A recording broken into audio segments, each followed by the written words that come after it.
Hi guys, welcome to my channel.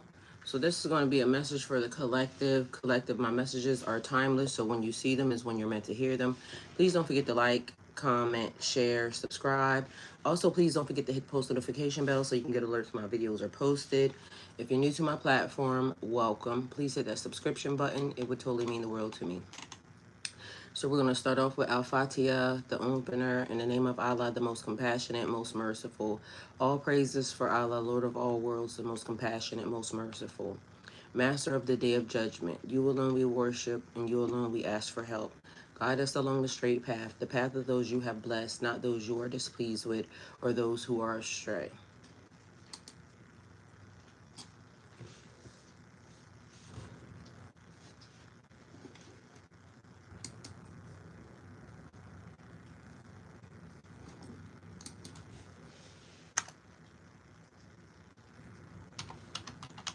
Then we're getting ready to go into Psalms 91. Hello, everyone. Welcome, welcome, welcome. Period. Hey, Majestic Grace. I love you. Pamela, hi. Welcome. Thank you for being here. All right, we're going to go to Psalms 91.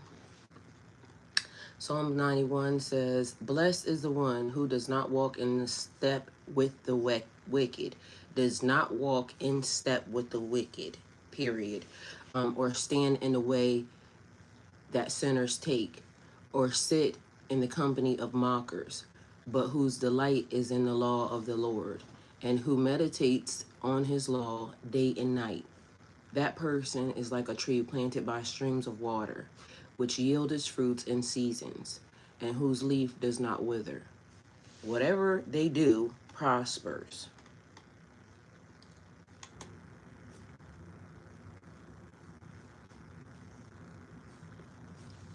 Oh, guess what?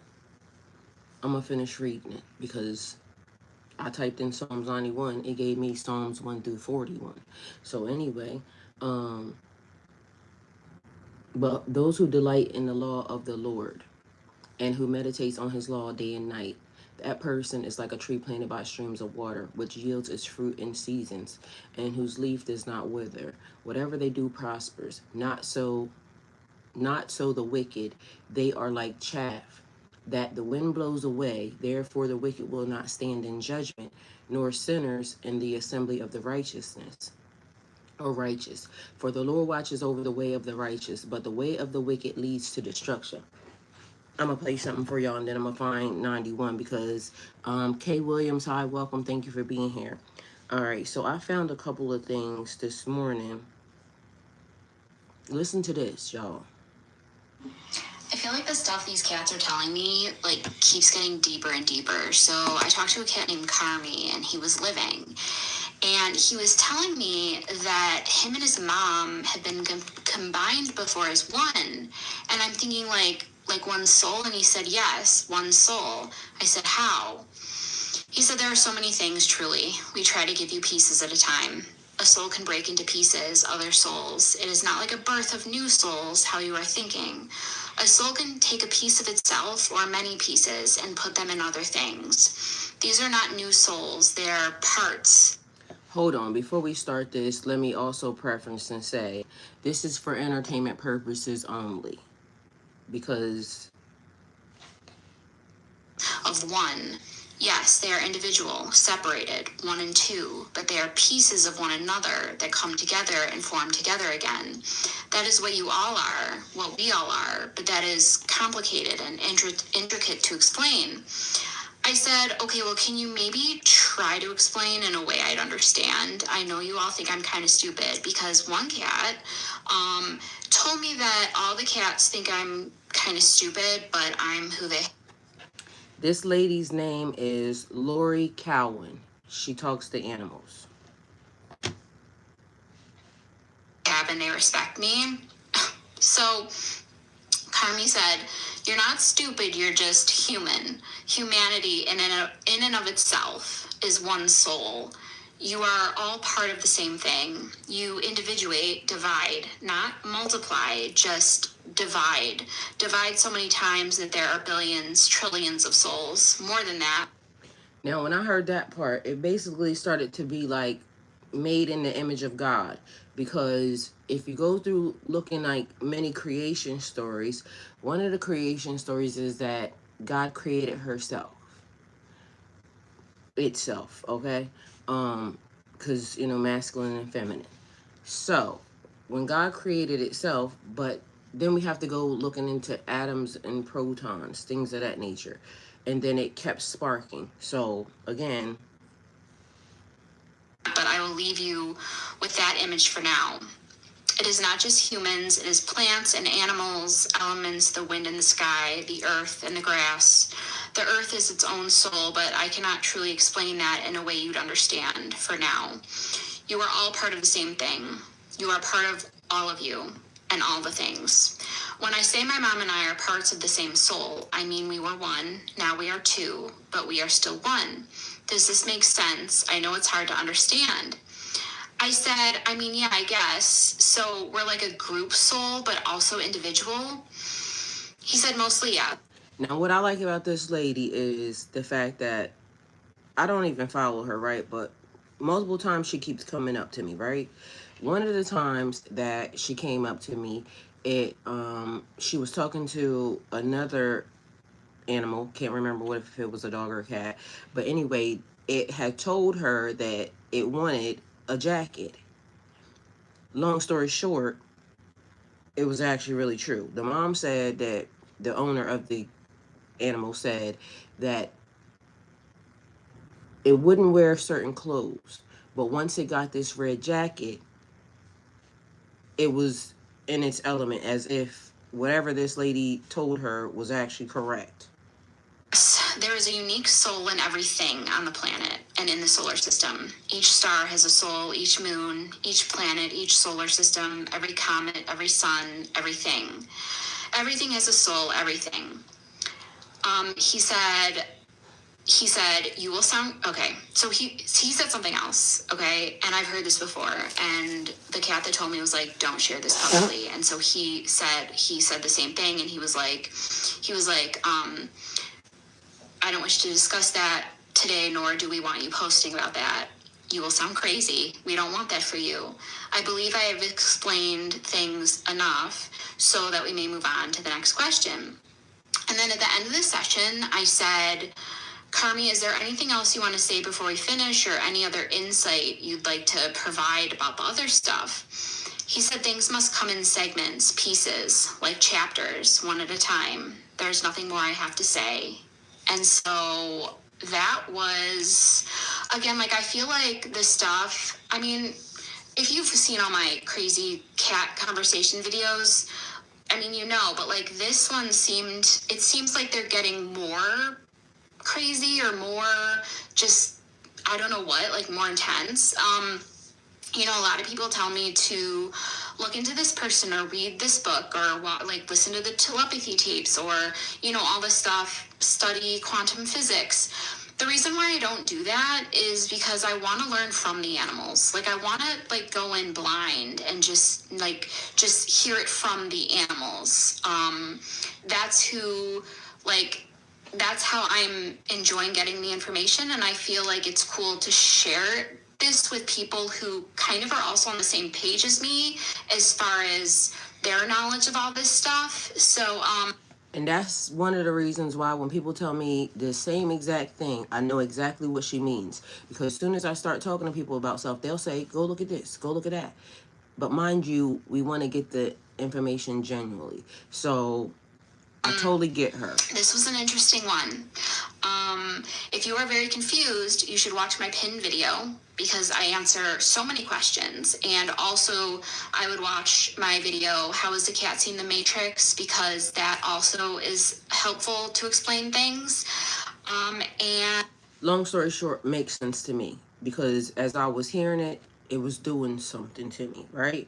Mind you, this morning has been full of revelations and things of this nature. So I'm gonna go and do Psalms 91, but make sure y'all put a pin in whatever that other one was popped up, because I put in Psalms 91, the other 1 through 41 popped up, okay? So Whoever dwells in the shelter of the Most High will rest in the shadow of the Almighty. I will say of the Lord, He is my refuge and my fortress, my God in whom I trust. Surely He will save you from the fowler's snare and from the deadly pestilence. He will cover you with His feathers, and under His wings you will find refuge. His faithfulness will be your shield and rapport. You will not fear the terror of night, nor the arrow that flies by day,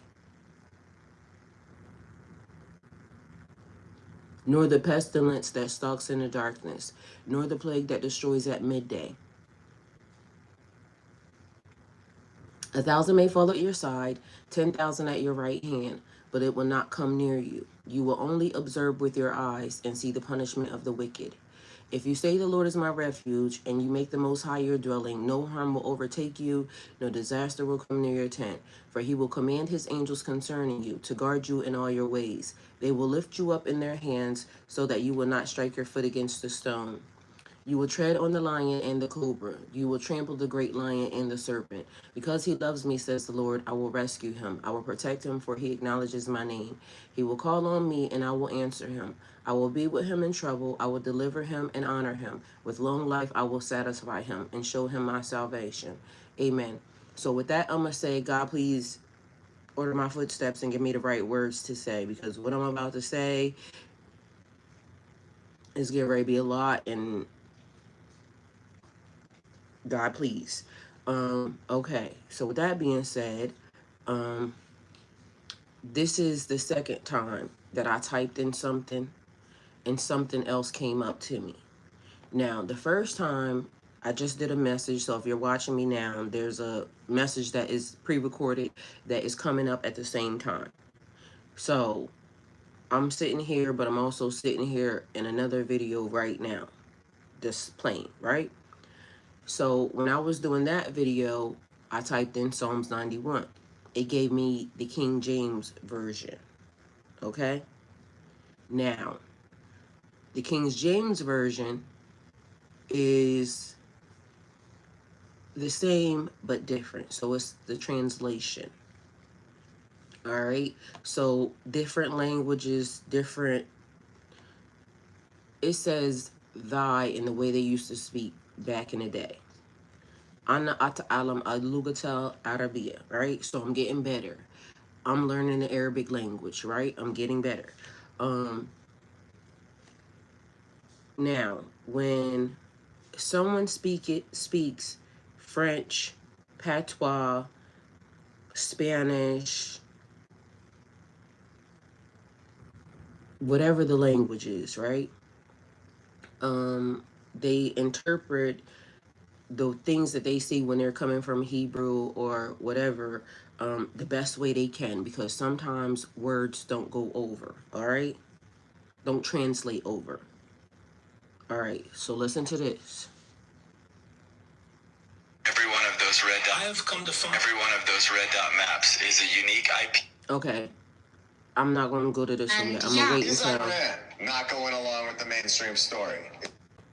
A story that is set up to control the population. What is in Tehran, Iran, that they want destroyed and erased forever? Let's go find it. A post on Truth Social. Okay, so I'm going to have to turn this down, but I'm going to try to read what he says because there's music in it. Let me see if I can play it. Hopefully it'll just... Donald J. Trump states that everybody should immediately evacuate. I'm going to read it. It says, Iran, entertainment purposes only. Iran should have signed the deal I told them to sign. What a shame and a waste of human life. Simply, whatever that says is covered up. Iran cannot have a nuclear weapon. I stated over and over again. Everyone should immediately evacuate Tehran, right? Tehran. I'm not here to judge nobody at all, period. But this is somebody that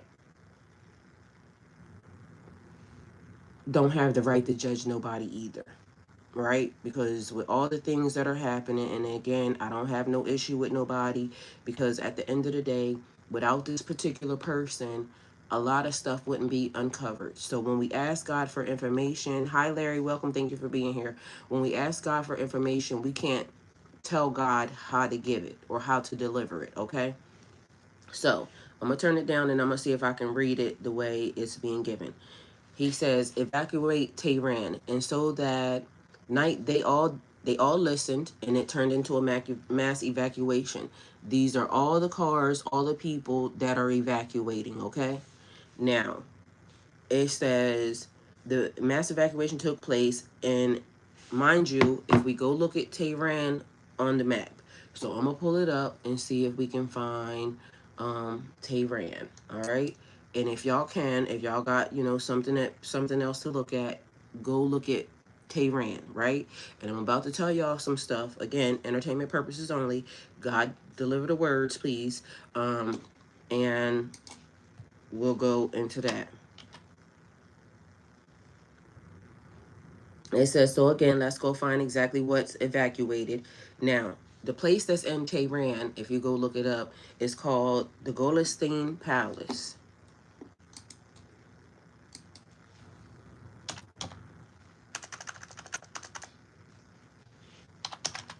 It's spelled Golestan.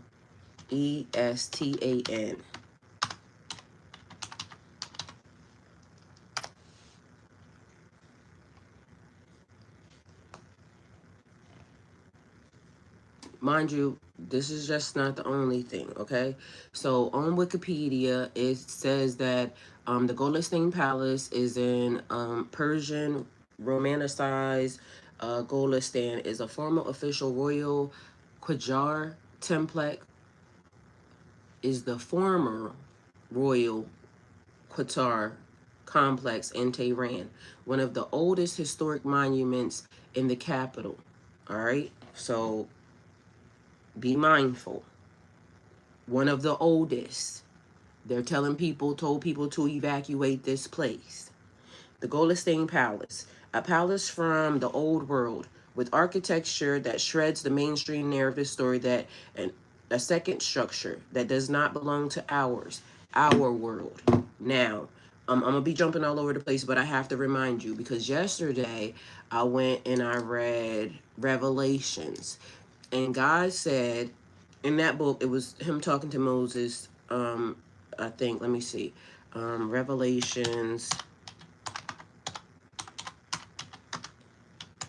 Remember, I said, even in a lie, there is some truth, right? And so, although, good morning, Chico, I love you. Thank you for being here. Although it has been altered in ways, there is still stuff that is the truth. And I'm going to just preference this by telling you right now, entertainment purposes only, again, they're trying to destroy evidence, okay? Because it does not support their narrative. Now, the dragon stood on the shore of the sea, and I saw a beast coming out of the sea. It had 10 horns and 7 heads, and 10 crowns on its horns, and on each head a blasphemous name. The beast I saw resembled a leopard, but had feet like those of a bear, and a mouth on that of a lion. The dragon gave the beast his power and his throne and great authority. One of the heads of the beast seemed to have a fatal wound, but the fatal wound had been healed. The whole world was filled with wonder and followed the beast. People worshiped the dragon because he had given authority to the beast, and they also worshiped the beast and asked, Who is like the beast? Who can wage war against it? The beast was given a mouth to utter proud words and blasphemes, and to exercise an authority for 42 months. 42 months, it opened his mouth to blaspheme God and to slander his name and his dwelling place. And those who lived in heaven, it was given power to wage war against God's holy people and to conquer them. And it was given authority over every tribe, people, language, and nation. All inhabitants of the world who worship the beast, all whose name had not been written in the Lamb's book of life, the Lamb who was slain from the creation of the world. Whoever has ears, let them hear. If anyone is to go into captivity they will go. As a man thinks, so is he. If anyone is to be killed with the sword they will be killed. This calls for patience, endurance, and faithfulness on the part of God's people. So I'm going to say this in the midst of this. It don't matter what's happening right now. For y'all and for us as a people, we are still to do the right things, right? Because that's what's being called for us. So it goes into the beast of the sea and then the beast of the earth. And then remember, we went to Deuteronomy because it was what the woman was talking about. But in Deuteronomy, it was talking about God saying, when you go into this land, you're going to be granted buildings and things, palaces and stuff that you did not build, right? Let me see if I can find it.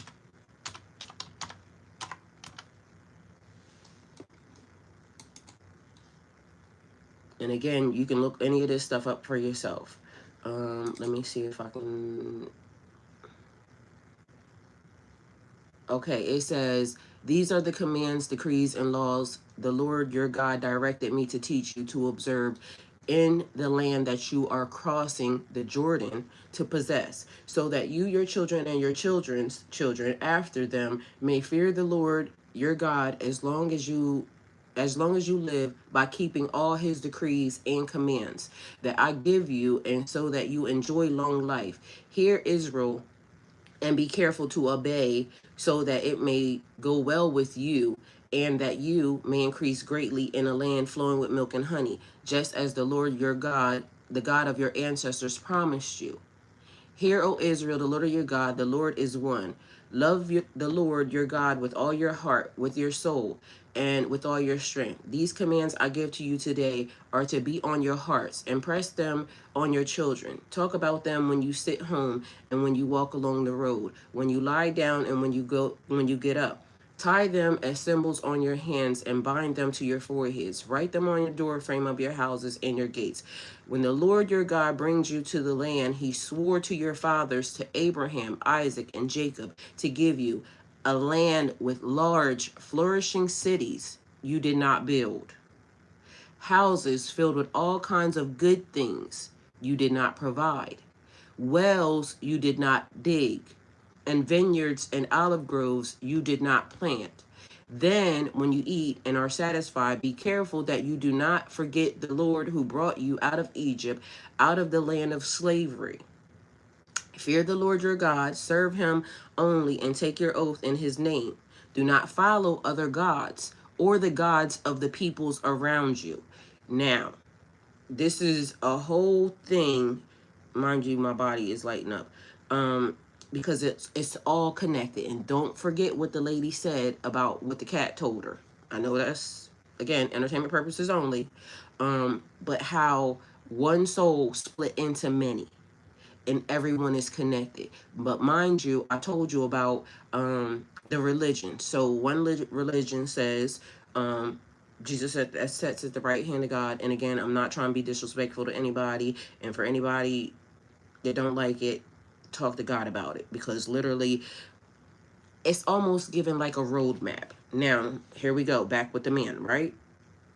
So he says, he's talking about another building belonging in our timeline. So the buildings that he's talking about, which is this building right here, the Goldstein Palace, because it wouldn't belong in our timeline.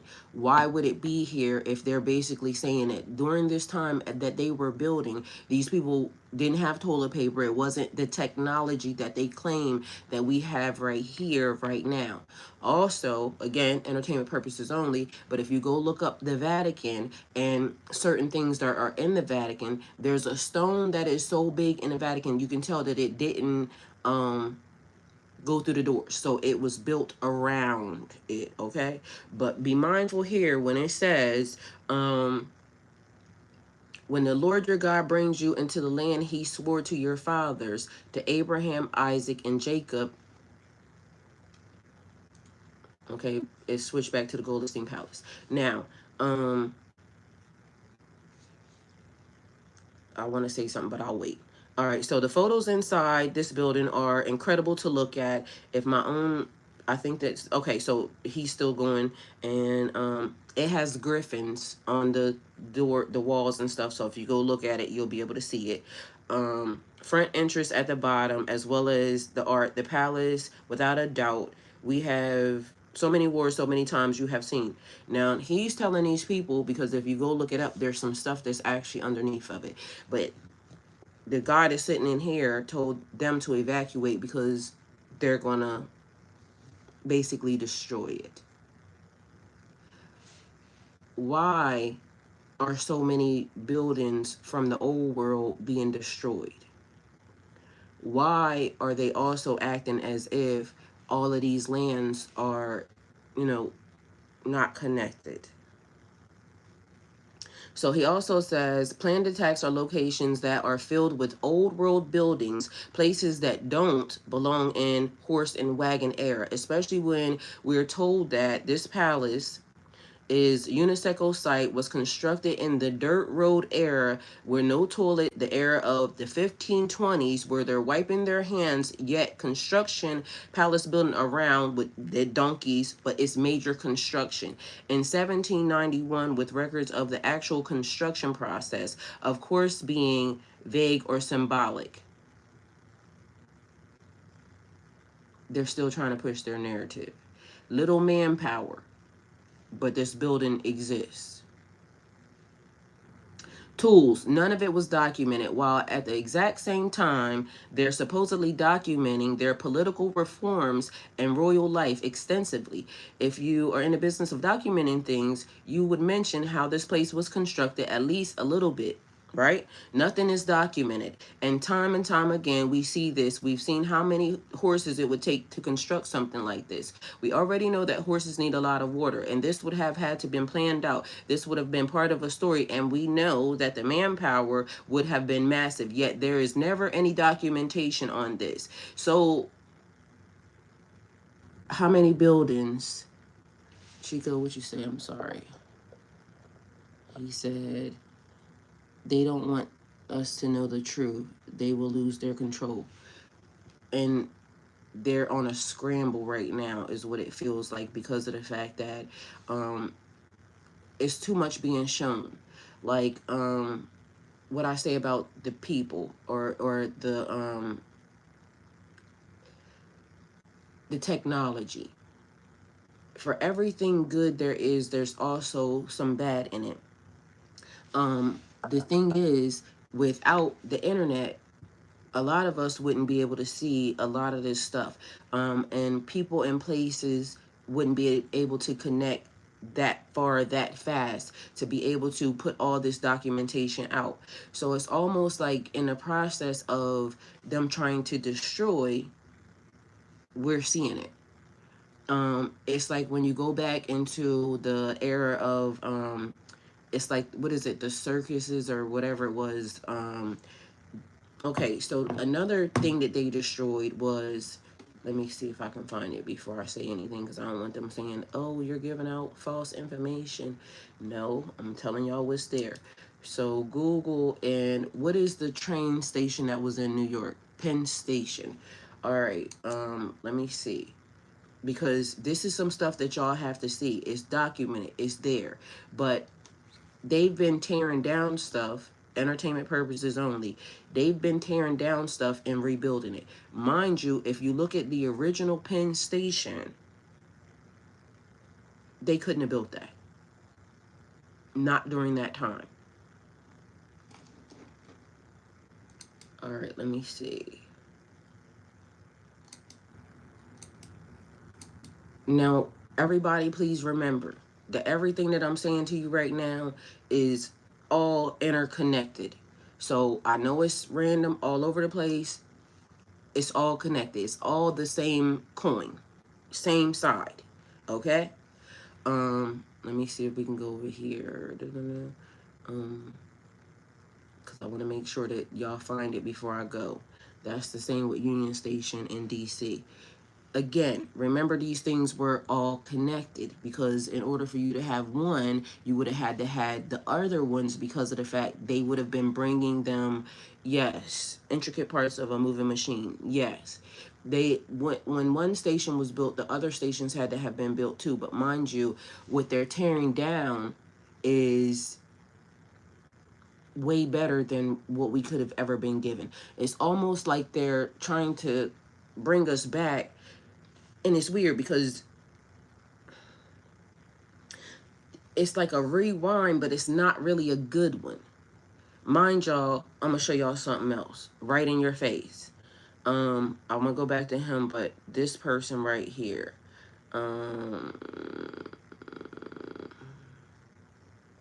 Yesterday I watched a rerun of a show, right? Hopefully I saved it. But mind you, the streaming version that they have right now, but mind you, the real actual live recording, they don't match. So how is that happening? And why would somebody go through and scrub that? I don't think they did. Entertainment purposes only. It's one of the times when it's like my computer's doing a weird thing now. It's during one of the times when the timelines start to change, right? And the people will say, I saw that because the show is something that I watched growing up. It is such a slight change. Mind you, it was the Cosby Show, y'all. And how many of us watched the Cosby Show growing up? And a guy actually did this streaming difference. As this going, I'm going to tell y'all about this too. So there's a book called A Study of the Sky. Let me see if he has music in it. Craziest information in much older books. A Study of the Sky, 1896. Proofs of a conspiracy against all the religions and governments of Europe, carried on in the secret meetings of Freemasons, Illuminati, and reading societies, 1798. Or even check out this one, American Antiquities and Discoveries in the West, being an exhibition of the evidence that an ancient population of partially civilized nations differing entirely from those of the present Indians people in America, many centuries before its discovery by Columbus and inquiries into their origin. 1838. Check this out. We have gathered such evidence as induces a belief that America was anciently inhabited with partially civilized and agricultural nations, surpassing in numbers its present population. This, we imagine, we prove in the discovery of thousands of traits of the ancient operations of men over the entire cultivated parts of the continent in the forms and under the character of mounds and fortifications abounding particularly in the western regions. We have also attempted to show that America was peopled before the flood, that it was the country of Noah and the place where the ark was erected. The location of Mount Ararat, from whence mankind after the flood repeopled the earth.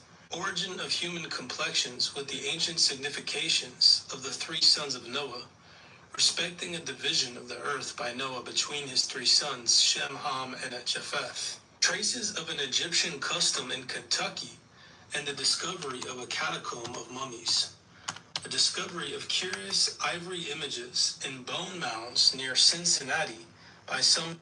Mind you, these are real books that exist, that were already written. Okay, it says... supposed to represent the Virgin Mary and the child Jesus. I have come to find some of the... Now, go look at Penn Station.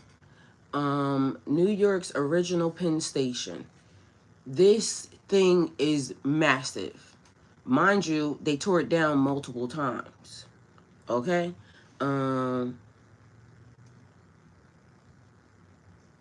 Stuff that could not have been built by anybody's imagination during that time with anything that they're saying that we had here at the time. Pennsylvania Station, New York, America. Gifting suspended for 10 minutes. This behavior is not in line with our policies. Gifting is suspended for 10 minutes in a live reason. Limited interaction. Learn more. Mind you, they doing that again. This says limited interaction. Meanwhile, I've been talking to y'all the whole entire time. But this is the stuff that they do because they work for the man. Entertainment purposes only. But we not going to care. So whatever they doing, at this point, let them have whatever they going to have. Because I don't know why gifting is restricted when... Was anybody giving anything anyway? Exactly. So there's that. Go look at Penn Station. Because it's right there. But part of the timeline, okay? So, I'm going to say this. I'm learning to trust my inner knowing. Just looked it up. Now they make that back then. And the time is exactly. This is what I'm trying to tell y'all. So, there's a lot of stuff that's being given, a lot of stuff that's being shown, right? So, a study of the sky. Let's go look this up. Oh, let me show y'all this first. Because this is important to the reason why now the internet's acting up. You can't afford you.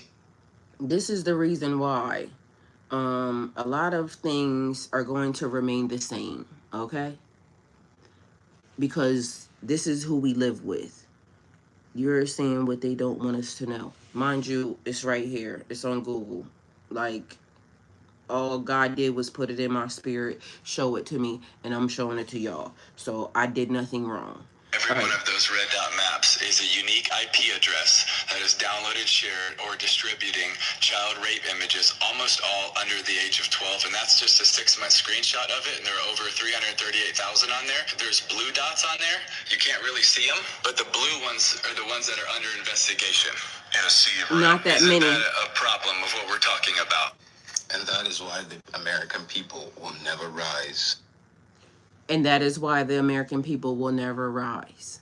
Because at this point, there are more of those red dots than there are... Those red dot maps is a... But the blue ones are the ones that are under... And that is why the American people will never rise against their leaders in anger over the Epstein files.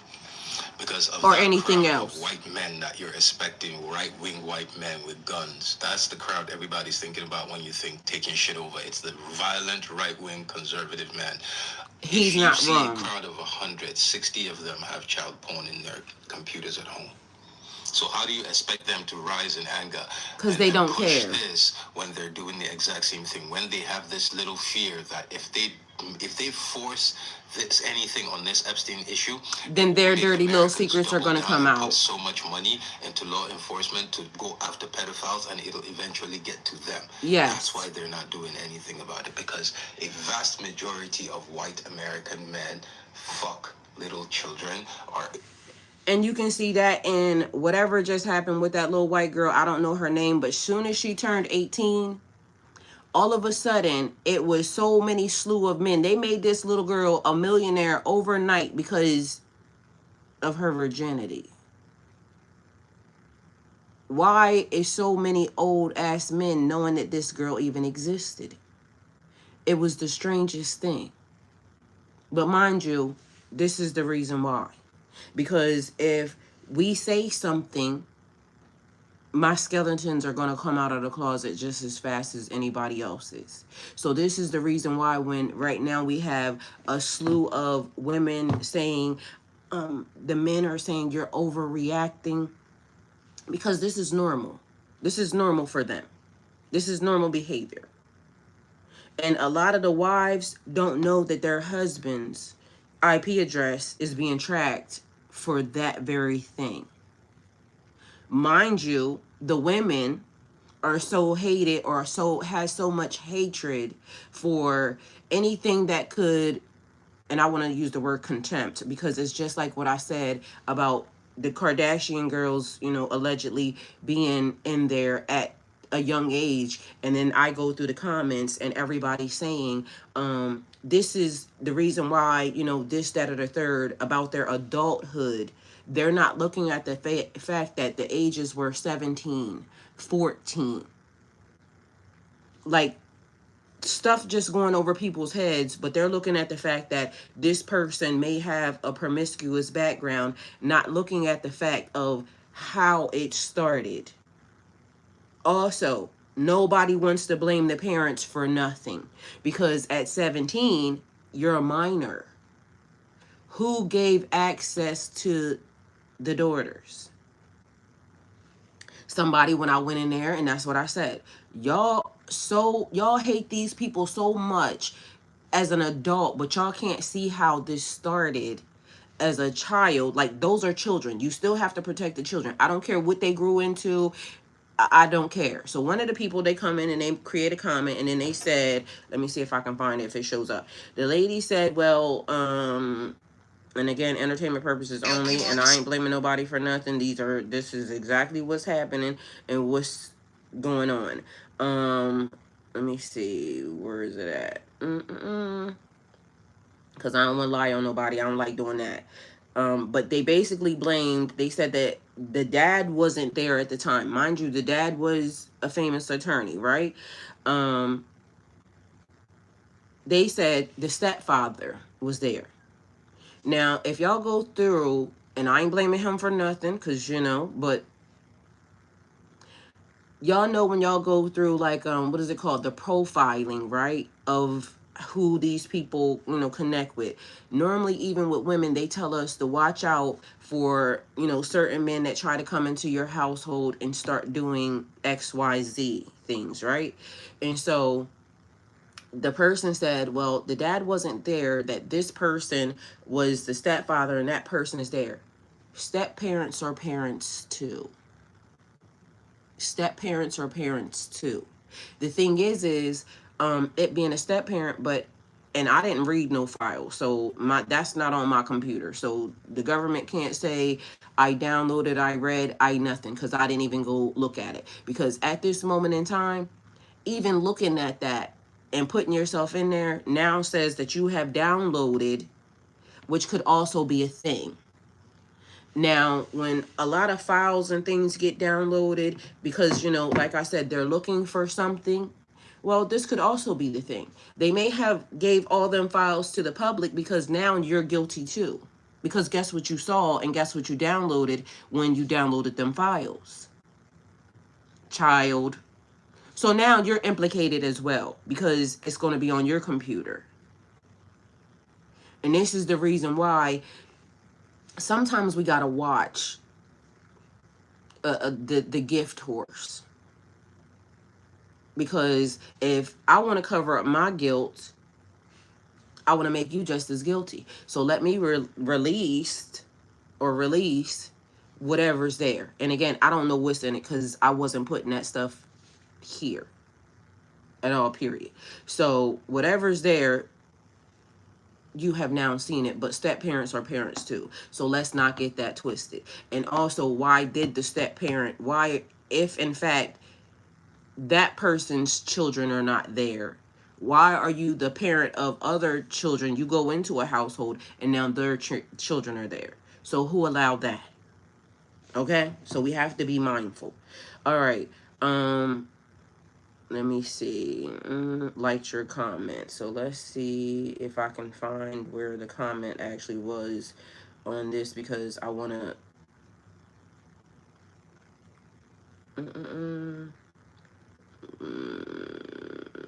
Where's the respond to the comment? I don't know if I can find it. But anyway, if it pops up, I'll save it again because I want to make sure I save that particular post, because somebody responded to it as if they thought that they were protecting or they were basically defending the people. And there's a lot of people doing that, defending bad behavior, and we can't keep doing that. Or you can if you want, but don't think that anything's going to change after that. So let's see. What did this person say? Now, listen to this. So wait a second. So I'm on this journey to find God's real name. And y'all won't believe what I just found. This shit is mind-blowing. I can't believe this shit. I told y'all, in a dream, I had a spirit guide that basically, took me in the corner and, told me a secret before I woke up, God's name means compass, right? But things led me to wisdom, right? So I went to wisdom. Wisdom led me to consciousness. And conscience, which the etymology of that means compass or the hidden compass, right? So then with the hidden compass, I'm over here thinking like, okay, so how do we go deeper? What does it mean? So God's name might mean the hidden compass to guide us or to point us in the right direction, right? When I say compass, you don't lie to me. Don't you? And anything that's being stated, look it up for yourself. Don't just let anybody, teach you anything that you don't go look up. If it rings true to you or you hear it, look it up for yourself. That way you have a actual vision in your own mind of what is actually happening. When I say compass, you think of like a compass, right? That would lead someone on a boat to north so they can like navigate the seas. I look up because someone told me you're looking for answers, but you actually have to write. Don't look for answers. Just ask the right questions. Okay. So I said, let's start from the beginning. Who created the compass? Who created the compass? China. Listen to this shit. Listen to this shit. The compass was not created to navigate the seas. The compass was created as a divination tool. A divination tool. Let's look up what a divination tool is. Because y'all already know, but, while we listening, let's look some stuff up. Divination tools are objects or systems people use to seek insight, guidance, or spiritual messages. The idea behind divination is that these tools help you tap into intuition, subconscious wisdom, or spiritual guidance to better understand situations, patterns, or possible outcomes. Different cultures have used divination for thousands of years. But mind you, they'll tell you divination, because the first thing that pops up even with divination is tarot. And remember I said I don't teach tarot. Links on your favorite, Anyway, all of these things connecting, but mind you, the destruction of old world things, because the narrative, his story, they're trying to control. The story, the narrative, entertainment purposes only.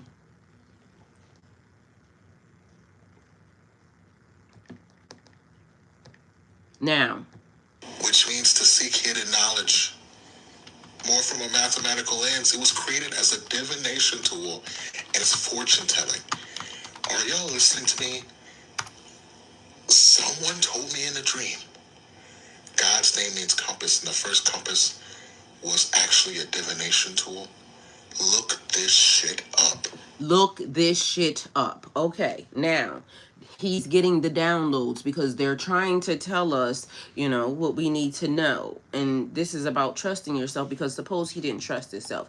Now let's finish this, because divination goes so much further, okay?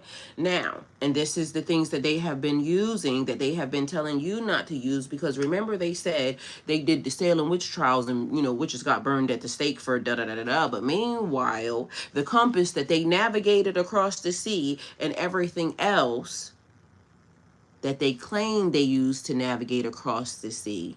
Because what if that compass, that divination, told them where the ancient beings were, or where the people were, or the time machine that they claim, again, entertainment purposes only, because if you can see into the future to know where somebody is, again, entertainment purposes only, because if you look up the looking glass was ancient technology as well.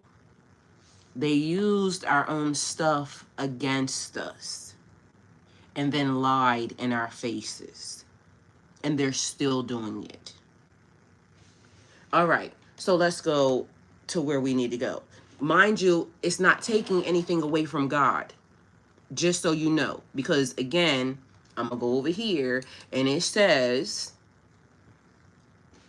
when the Lord your God brings you into a land he swore to your fathers, to Abraham, Isaac, and Jacob, to give you, a land with large flourishing cities you did not build, houses filled with all kinds of good things you did not provide, wells you did not dig, and vineyards and olive groves you did not plant. Then you will eat and are satisfied. Be careful that you do not forget the Lord who brought you out of Egypt, out of the land of slavery. But meanwhile, then they gave us holy books. And over here, again, I'm not saying anything, but it says in Revelations, we have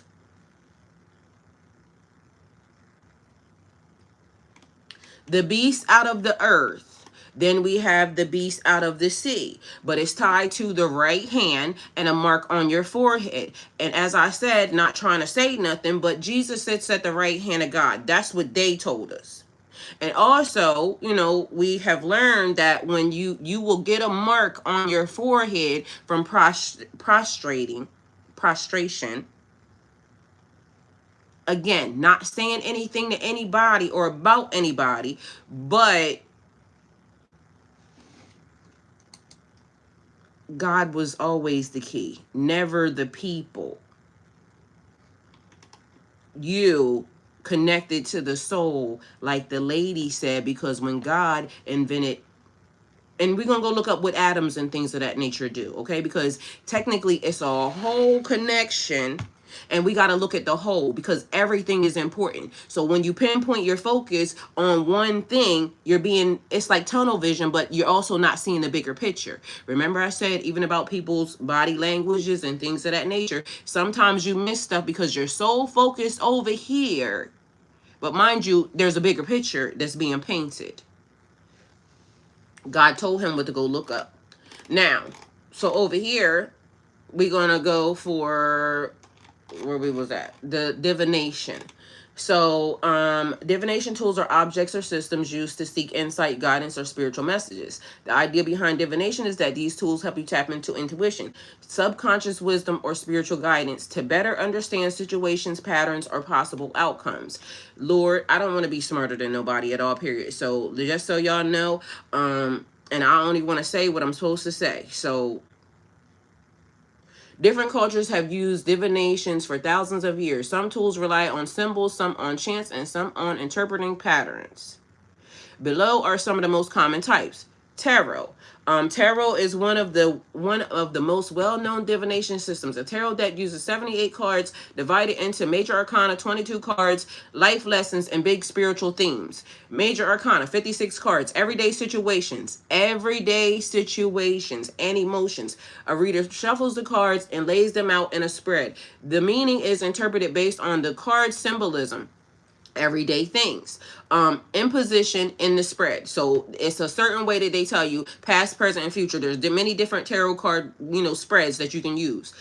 Sometimes you can just give them life guidance, relationship insight, spiritual growth. Because I don't teach tarot, it's life lessons, earth school. All right, because we have to go through this journey, which is ours. All right, a pendulum. It's a little thing with something at the bottom of it. I got one, but it's upstairs, I think. Nope, right here. This little doodad right here. A pendulum is usually a crystal or metal weight on a chain. It's used for yes or no answers. The idea is that subtle movements of your energy or subconscious influence how the pendulum swings. Typical movements: forward and back, yes; side to side, no; circle, unclear of the energy shift. Okay. Pendulums, however you want to say it, is often used for quick guidance, energy checks, spiritual communication practices. Mind you, they gave us a compass. Everybody used the compass, okay? And that was okay because it's like what I tell you about being in, the church or anywhere else. If you can, see the future, or if you can, whatever that is, they'll call you a prophetess if they can control you. You're not a prophet or a prophetess unless they say so. Although you wouldn't be able to do it unless God gave it. But if it's not under their rule saying, and again, entertainment purposes only, if it's not under their rule, their say so, or whoever that nigga is that's standing in the pulpit then you're wicked and demonic, and then we start writing things, you know, in the Bible that benefit, and again, entertainment purposes only. The lady that could tell the future, and then these people kicked it out. But mind you, when I read that story, all I kept hearing is she said, these are the men of God. What would make them annoyed at that? There was no reason for nobody to be annoyed or mad at that. That story don't make no sense to me. It never made sense to me. So then they got mad, they cast it out, and then these people got mad at them because of the fact that they was using her for, you know, money, wealth, or whatever. But the story benefited them, as always. But mind you, this compass also benefited them as well. So talk to God about it. I'm just pointing it out. All right. Pendulums are also used for quick guidance, energy checks, spiritual communication practices, runes. Now, mind you, and I'm going to just say something because something has happened in the past couple of week or two. Mind you, this became important because all of a sudden I started getting marked. Why? Because stuff started happening. God said, close your gate, spiritual gate. Why? Because it was, what's the word that was being used? Fortification. Fortification. Look it up. I'll look it up for you as well. But make sure I don't forget to look it up for you, okay? But you should know what it means. Now, runes come from ancient Norse traditions. Each rune represents a concept such as protection, fortification, movement, transformation, obstacles. Fortification is protection. People draw or cast runes and interpret the symbols and their positions. Runes are often used for, but mind you, we have old buildings, old temples, old things with runes on them. But the people will tell you, you can't use this, you shouldn't use this, da da da da. Mind you, if any of y'all, the majority of y'all, go look up y'all DNA, I can almost tell you that you probably are connected to everything. Because that's what my DNA was saying. That's why it was so easy, because I don't teach tarot, but it was so easy. That's why my channel grew the way that it grew, because it was easy. Mind you, it didn't grow outstanding. Like, you know, there's 100,000 to 130. It just grew enough for what needed to be seen. All right. For fortification, an act of strengthening and position for defense. All right. Period. Thank you, Abby. People draw or cast runes and interpret the symbols and their positions. Runes are often used for guidance and decisions, understanding challenges, spiritual reflection. Then they have oracle cards. Oracle cards are similar to tarot, but more flexible. Each deck has its own theme, such as angel guidance, self-love, shadow work, ancestors. They usually have direct messages or affirmations, making them easy for beginners. Mind you, tarot is old. Okay.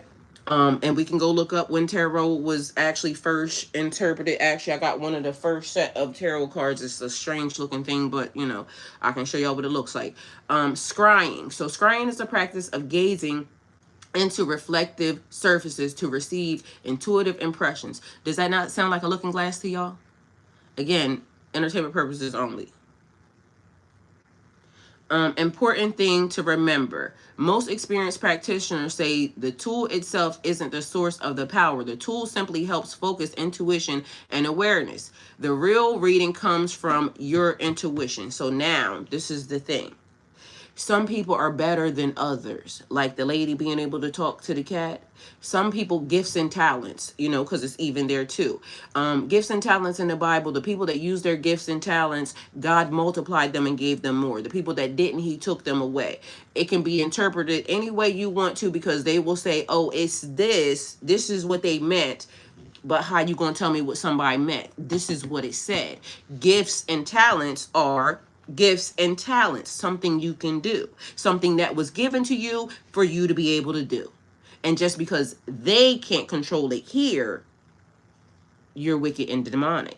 Okay, but meanwhile, they can do it. They can use it, because only certain people, this is the reason why you got to go through this person in order to get to God. Meanwhile, your spark was already a piece of God. Entertainment purposes only. Now, so this is the thing. Even when they talked about the looking glass, right? They went through all of these things. And if y'all can remember, some of y'all may be new here, but in 2021, 2022, is when I went through a glitch, right? And that glitch was so heavy. And a lot of people, you know, was experiencing police contact and a lot of this and a lot of that because I didn't understand why the glitch was so heavy. And during that time, I said, who would have cast a spell? Because that's the way it felt to me, because certain things started to happen. Who would have cast a spell that big, that wide? It's like casting a net, right? And so when you cast a net that big, that wide, you didn't care if it got exposed. That's the way I felt, because why would somebody do that? Because then instantly it was a rush in on tarot, a divine masculine, a divine feminine. All of these things were happening. Entertainment purposes only, okay? So with that being said, because something's about to happen, here they are. Live will end in something. You have something because they acting like I'm not here. That's the thing. So now I gotta let them know that I'm actually here because they're trying to act like they don't see me. Like I'm invisible to the system or something. All right. Anyway, when they're casting their net, they needed to see or get somebody. Yeah, exactly. Here we go. Because they want to get me going. I ain't said nothing other than what's here. It's like connect the dots. But mind you, we have to look bigger and broader. So all I'm doing is telling y'all these are the dots that's being given to me, right? Playing the hand of cards that I was dealt. All right. So when I said who cast that net, because it was weird. It was a lot of people experiencing the same thing at the same time. I don't know these people. So why are they telling my whole entire life and I don't know them?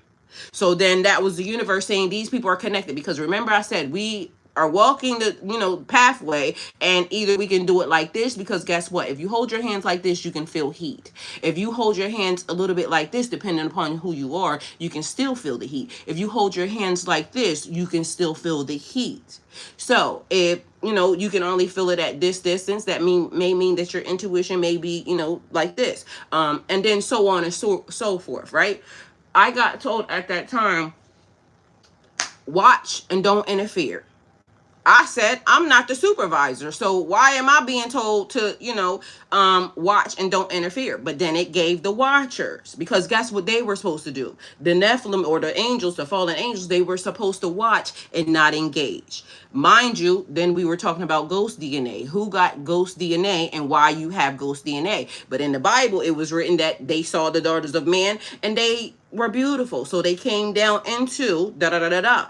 Meanwhile, also back at band camp, there was documented that there was children here. Entertainment purposes only. But you also heard what this young man said when I played the thing, when they said it was already documented that there were people here even before they talked about the Garden of Eden and all this other stuff. Okay, so let me tell y'all what my son just recently said.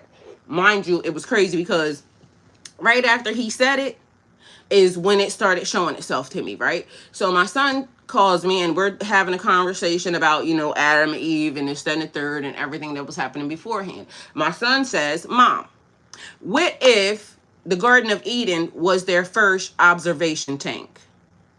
And not in those words, but basically is what he was saying. Like, that was when they put these people in this area. Okay, we writing books here, so entertainment purposes only. I gotta preference that because otherwise they'll say I'm giving out misinformation. All I'm saying is, so what ended up happening was, right behind that, he said, what if they were watching? Let me finish him right quick and then we'll go, because I'm gonna see if I can find the video that I sent to my son. What is going on? Who else is talking about this shit? So now I'm over here trying to look at the original compass and what they used and how they used it as a divination tool.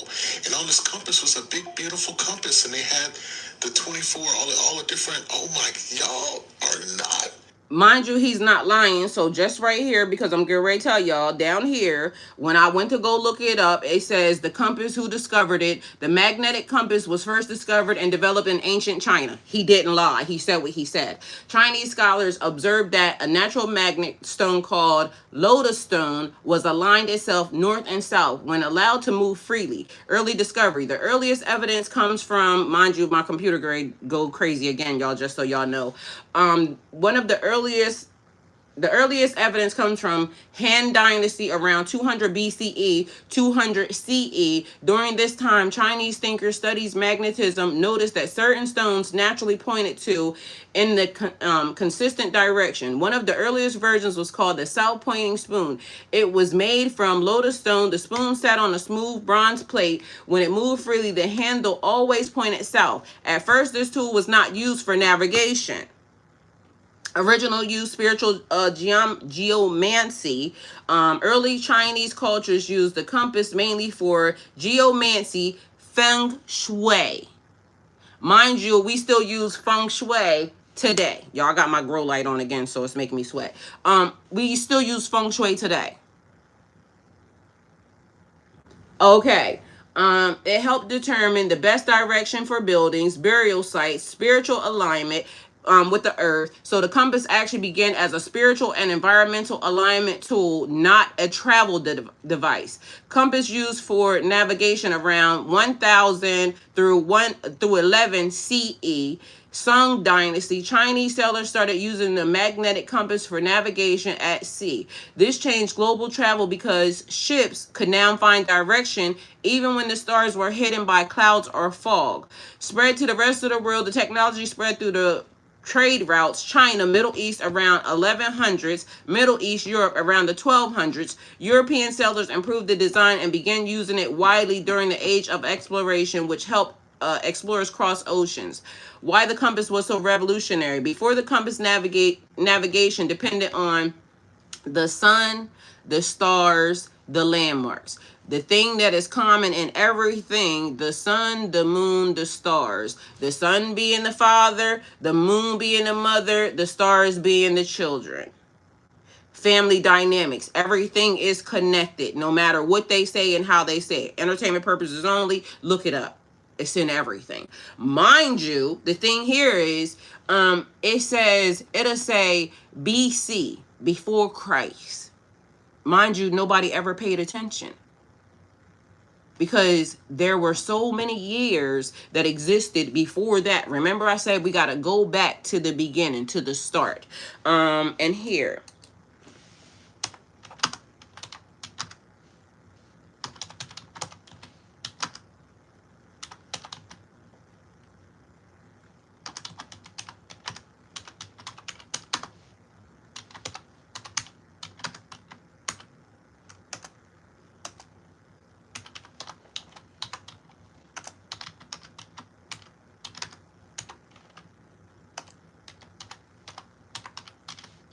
all right, let me see if I can find this video that I sent to my son, because literally soon after he said it is when it actually manifested itself right into reality.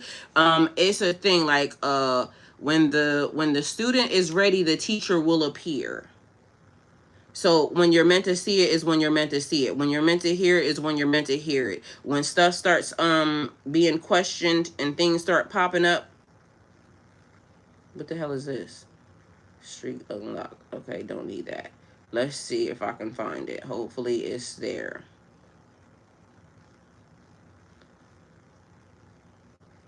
Hey y'all, Let's see. Hold on, because you know I don't want to.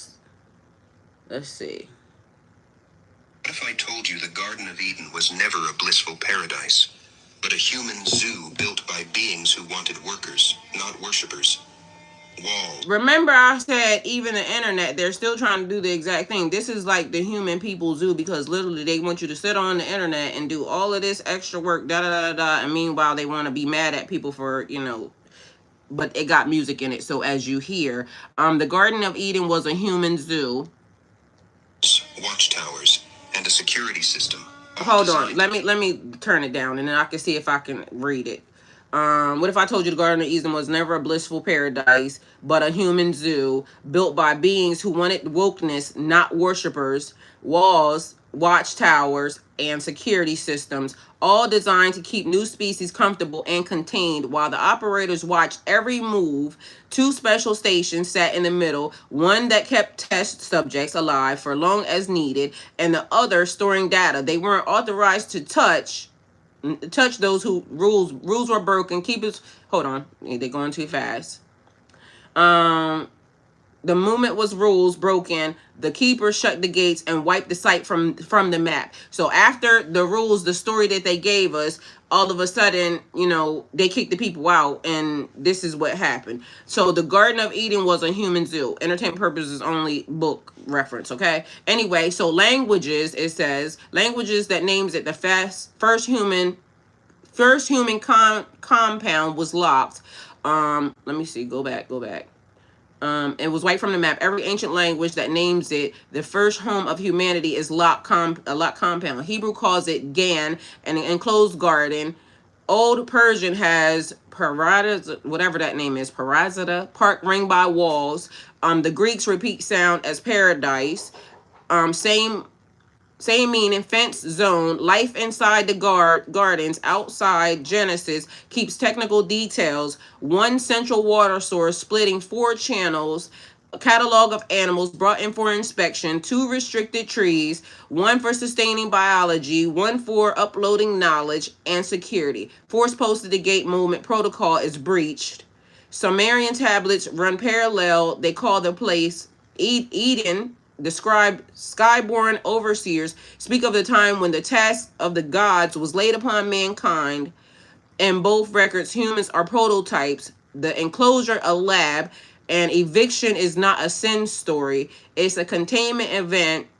The evidence is scattered, the story fragmented, but the pattern holds. Advanced visitors set up breakaway civilizations on the planet, engineered workforce of local stock, and raised first generation behind the fence. When the experiment pushed past its limits, the gates slammed shut, and the prototypes, our ancestors, were forced into the open world only half a manual, and then it goes into whatever it is. But mind you, my son said it before this showed up. So basically what it's saying is that it was the Watchers, but a scientific experiment. But do y'all remember Maze Runner? Do y'all remember that? So certain things continue to keep being put in our face, but mind you, there are so many movies based off the fact that each place is a containment unit. Let me see how this place actually works. But mind you, Abby, you know yourself, that's not new. Every section of whatever is here keeps being a thing where we think that we're the people that are here, but then they keep putting us exactly. They keep, they're watching how are the humans. It's like an ant, what do you call it? An ant farm. So in this ant farm, we put the people here, and they make us think we're the only people that are here, but somehow in this one they kind of messed it up because there was stuff that was already still here. Yes, I need to watch them again. Yes. But mind you, it's like Sentinel, is that what it's called? Sentinel Island, where them people, they don't allow nobody to come in here because they already know that if these people come in here, they're going to start doing stuff that they shouldn't do. Mind you, there's another place that I told y'all they have already built. I forgot where. I think I want to say Japan, but don't, hold me to that. But they have actual places that they're setting up. Nobody can come there. It's just the people that live here. It's like a paradise. The people work like when I seen it, it was so many different buildings that were built, and the condos, stores, everything. Nobody else is allowed to come in there. You have to be a part of something group. Mind you, then I just seen something else where they call it it's a group of people who have Alzheimer's, right? And entertainment purposes only. they have Alzheimer's. They created this whole city for these people that have Alzheimer's. They let them roam around, have regular life. The caregivers, you can't tell that they're caregivers. They are people dressed up in regular clothes and this, that, and the third. So it's making the people who have Alzheimer's feel normal. Y'all. Anyway, so let's go here.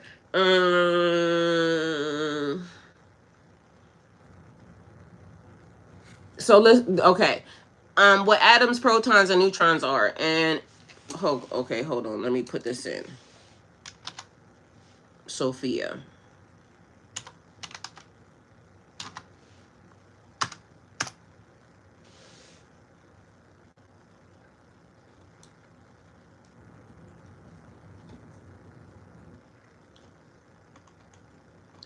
All right, so let's go see what it does. Represents the creation of humanity, the divine feminine.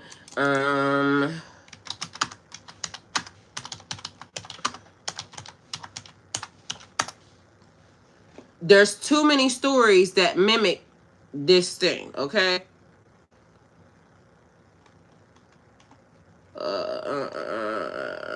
Okay, so I got that there. I just wanted to make sure I had it so that way when we go down. All right, so here we go. What atoms, protons, and neutrons are. In modern physics, atoms are the basic building blocks for matter. An atom is a matter made up of, because they were saying atom, from Adam and Eve, right? But again, entertainment purposes only. An atom is made up of protons, positive charge, neutrons, neutral, electrons, negative, right? So every physical planet bodies, everything physical, planets, bodies of air, water is made from these particles or smaller ones like quarks and fields. So if something is made up of atoms, it is considered physical matter. Most religious views of God. In most major religions, God is not described as a being made of matter. For example, the Christian theology, God is usually described as spirit, eternal, not created. Outside of time and matter, the idea is that God created the universe, including the laws of physics and particles themselves. So, from this viewpoint, God did not create himself from atoms. God created the atom, is, what they would want to say. Adam and Adam, see too many games being played. Yes, and this is what I'm saying, because remember, I'm using this and this is what it's saying, but then I'm gonna go put it somewhere else and watch what happens, because it's weird how right in your face they will give you the minimal. It's like when I told you they start the world at 4,000. Meanwhile, 4,000 is not where you started. It's 0. But in the Bible, it starts at 4,004. Take it how it resonates. All right, look it up for yourself. Let me go to Google, because I'm just telling you what they said. And I'm gonna go over here to Google, because again, we have to remember certain things are being washed away, wiped away, just like I just started with. They just told these people to evacuate this old history town with old world buildings and things, and they're gonna send a heat sinking over there to destroy it. But why would you do that? All right, let me look up Google. Right in your face. But I also told you that there's one thing that is consistent throughout everything. Any holy book and everything else, them being God is the thing. And so at this point, you got to think, when somebody is falling down, when all of their secrets are being exposed, it's like a flailing fish. It knows it's on the end of extinction. And so you got to do everything that you can in order to, save yourself.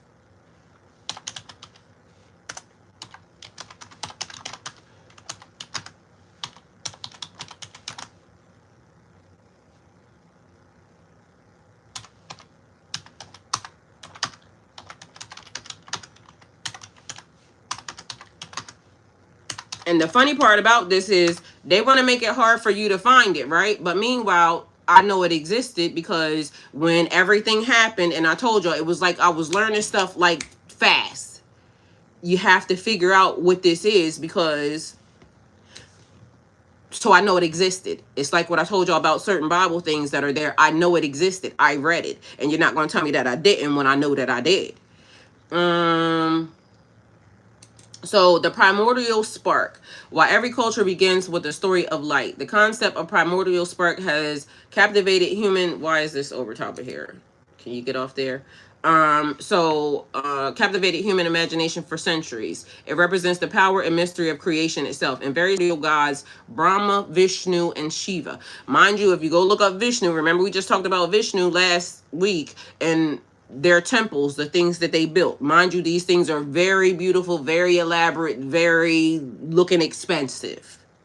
Mind you, these people are very blessed. And what I read to you earlier, you will be blessed because you have to make sure that the God that you are talking about is not the God that they're talking about, because there's only one God, and he don't like the fact that, or she don't like the fact that, or whatever it is, that all of these other people have been put into place, this, that, and the third. In Greek mythology, Prometheus stole fire from the gods to give it to humanity, defying Zeus's decree. In Yoruba mythology, the old the god Aloran, created the world by illuminating it with divine light. These stories here are command thread, share a I don't know where I got that from. These stories share a common thread beginning with a spark of light, symbolizes the divine nature of creation. All right, but hold on, because there's something else. Understanding the creation of light and luminaries, because where is it at? So somebody's going to end up telling me. Spark of light.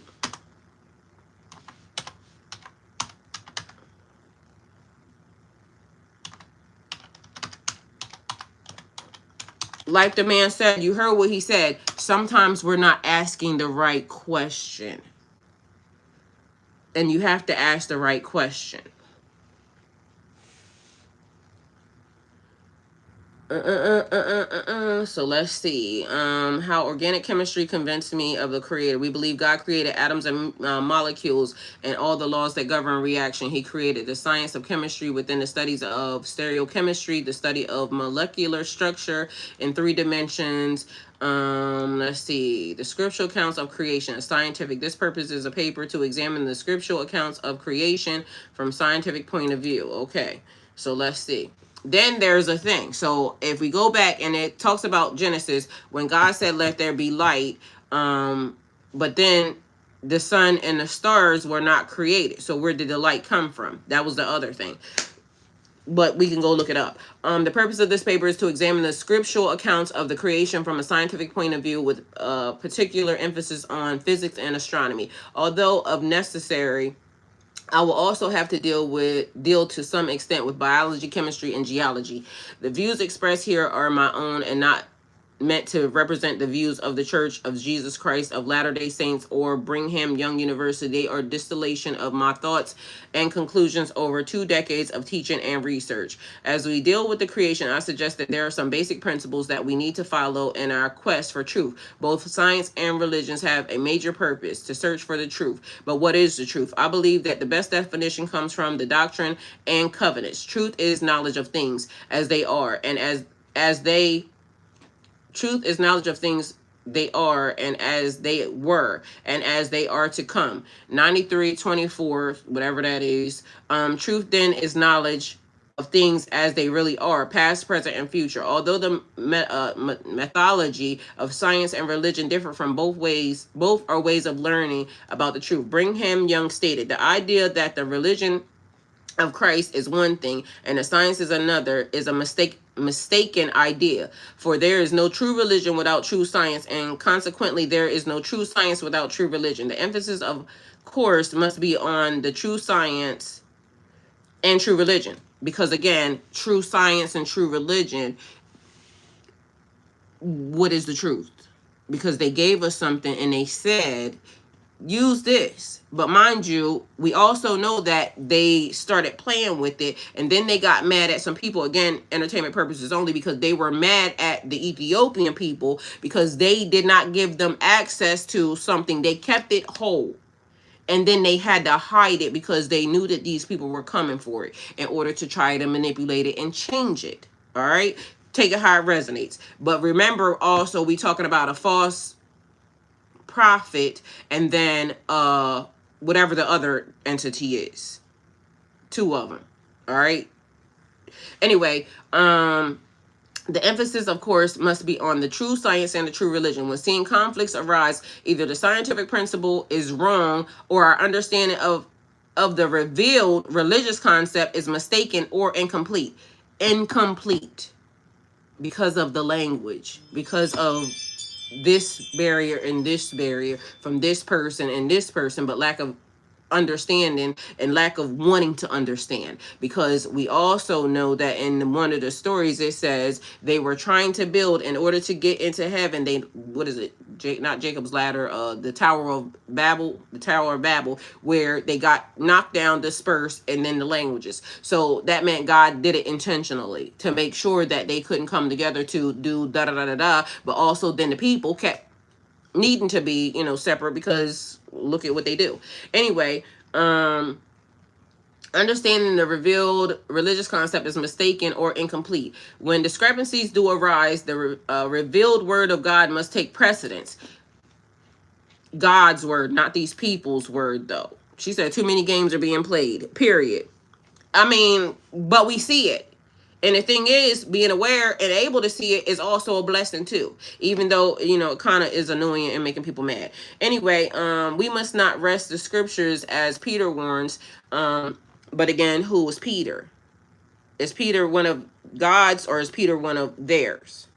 Because if Peter is telling the truth and it's one of God's, that's different from the Peter that they're, you know, whatever. Because as y'all know, his story and the real story, and then we have to meet somewhere in the middle until God, you know, does a thing to reveal the truth and them lying.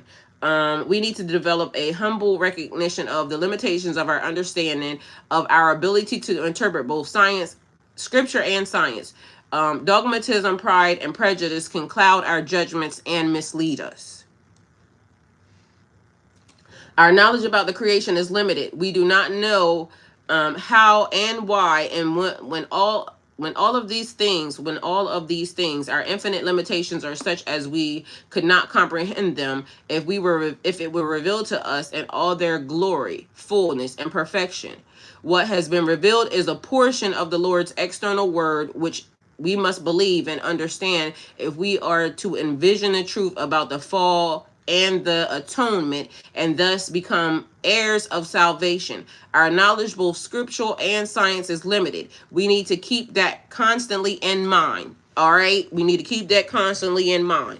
Now, let's see if I can go over here, because again, it's a lot of information and a lot of stuff, because why I still ain't found it? Because I know it exists. Argues that both God and the universe may be self-creating entities. Let's see if this will show me. Because why? It shouldn't be that hard. It comes with a downloadable PDF.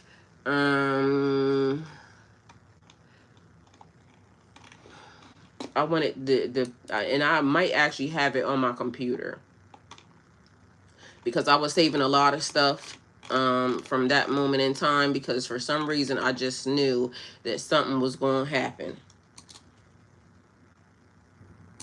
Let's see. Let's see. The evolution of alchemist practices can be traced from ancient Egypt, where it was closely associated with mysticism and divine, through Greco-Roman traditions. I don't really want nothing from them. All right, let's go back over here. I'll find it because I know it exists. Anyway, most religious views of God, in most major religions, God is not described as being made of matter. For example, in Christian theology, God is usually described as spirit, external, not created, outside of time and matter. The idea is that God created the universe, including the laws of physics and the particles themselves. So from this viewpoint, God did not create himself from atoms. God created the atoms. Philosophical idea, the first cause. Philosophers often talk about the first cause or unicause. The reason go, oh, I know where it's at. It's on my Instagram. Yeah, I think it's on my Instagram because literally I was putting a lot of stuff there. It was weird. The reasoning goes like this. Everything that exists has a cause. If you keep tracing causes backwards, you eventually need a starting point. The starting point would have to exist without being created by something else. Many people call that first cause God, okay? Scientific perspective. Science currently explains the universe starting around a Big Bang theory. I think this might be also the thing too. According to physics, matter and energy formed very early after the Big Bang. Subatomic particles form first, atoms form later. Science can describe how matter formed, but is not yet explained why existence itself exists. The question moves into philosophy and spirituality. Another idea some people believe, some spiritual or metaphysical ideas say something different. They suggest the consciousness comes first and then matter formed after consciousness. In that view, consciousness, energy, matter. But this is more philosophical or spiritual speculation than established physics. In some simple terms, atoms, protons, and neutrons are the building blocks of matter. Science studies show, but there's a thing. Let's see if I can go here and see if I can find it, because literally it is in existence. Okay, so just so y'all know, and I wouldn't be telling y'all without knowing it, because I seen it.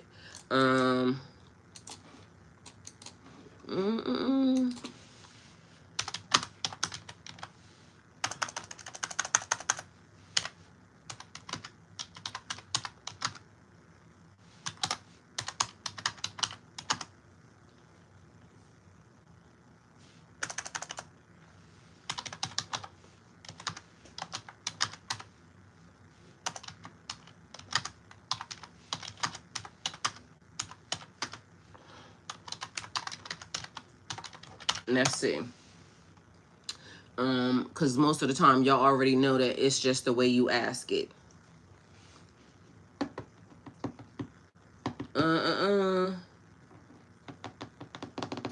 In science, the idea of life forming from non-living matter called abiogenesis. Let me see what this says. Abiogenesis. Abiogenesis is in the scientific concept describing the origin of life from non-living matter through natural chemistry processes. It seeks to explain how the first simple living systems emerged on Earth roughly 3.5 through 4.2 billion years ago, transforming chemistry into biology. The study links planetary science, chemistry, and biology to understanding life's beginning on Earth and potentially elsewhere. It says early theories and experiments. In the 1920s, Alexander Alfred and J.B.S. Haldane proposed that organic molecules formed in a reducing atmosphere, energizing by sun or lighting. Their ideas were tested in 1953 by Stanley Miller and Harold Urey, who produced, but mind you, y'all hear the dates, that's not early enough, who produced amino acids by simulating earth gases and lighting. These findings demonstrated that life's basic building blocks can form biotically, abiotically. Current models refine these forms of the RNA world. Hypothesis positions the early self-replicating RNA molecules acted in both genetic material and catalysts. Right, we need them to go back. Let them exactly. That's what I'm saying. So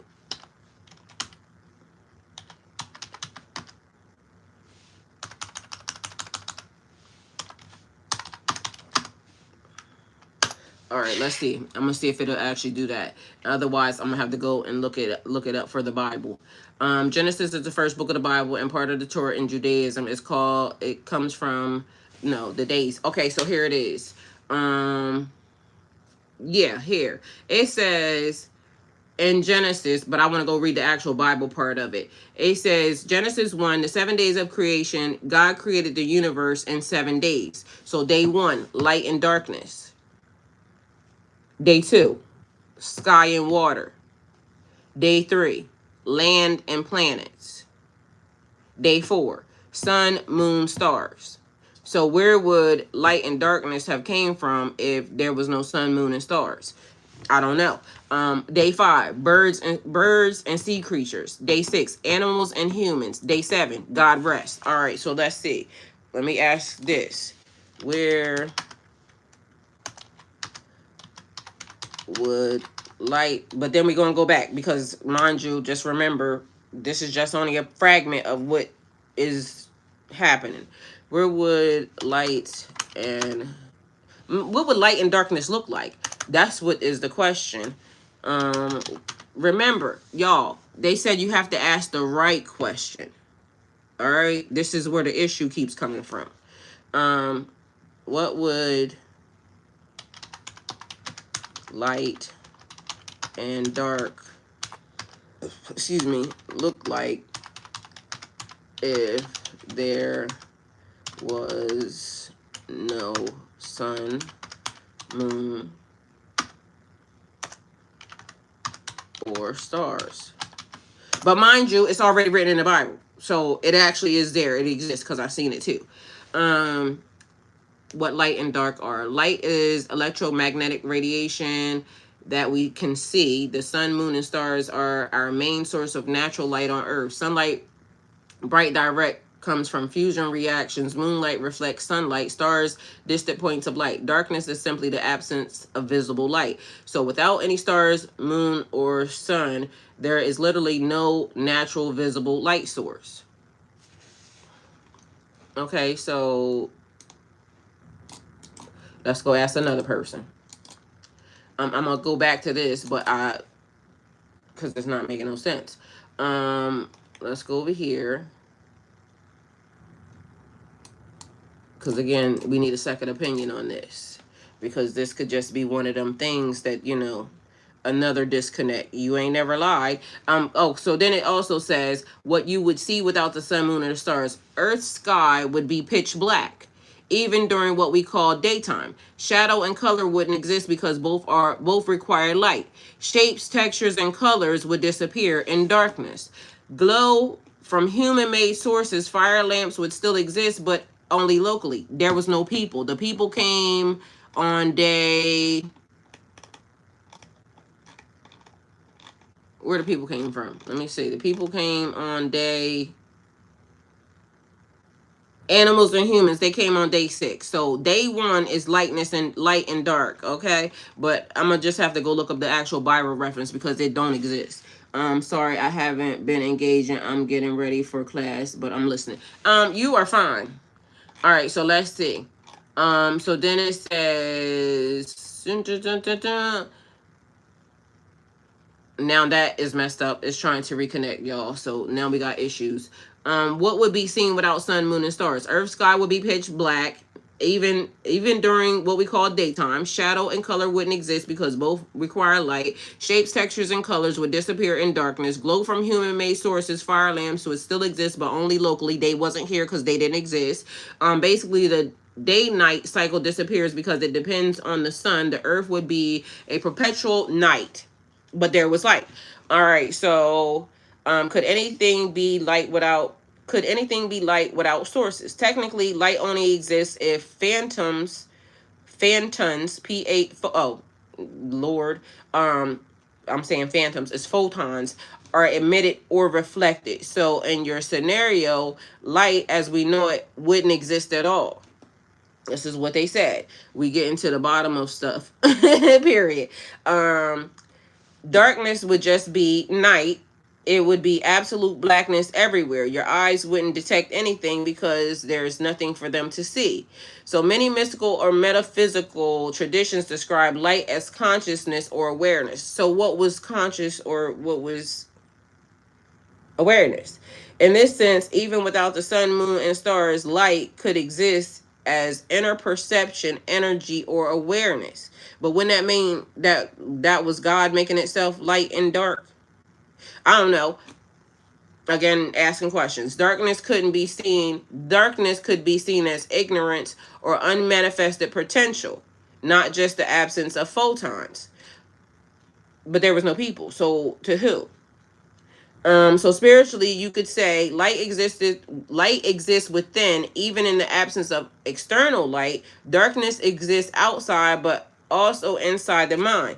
So it says fun thought experiment. Total dark versus total light. Total darkness, no vision, no color, no reference points. Space would look like an infinite black void. Total light without contrast. If everything were bathed in uniform light with no shadow, the world would look flat and featureless because our brains use shadows and gradients to perceive depth. Conclusion.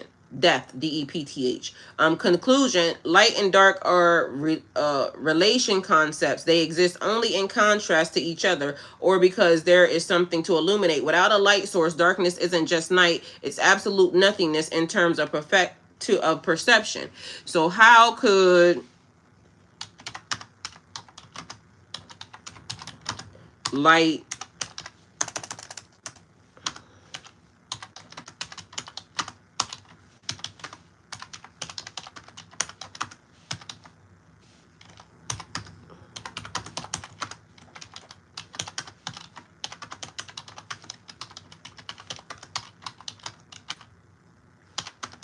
Here I go with the gaslighting.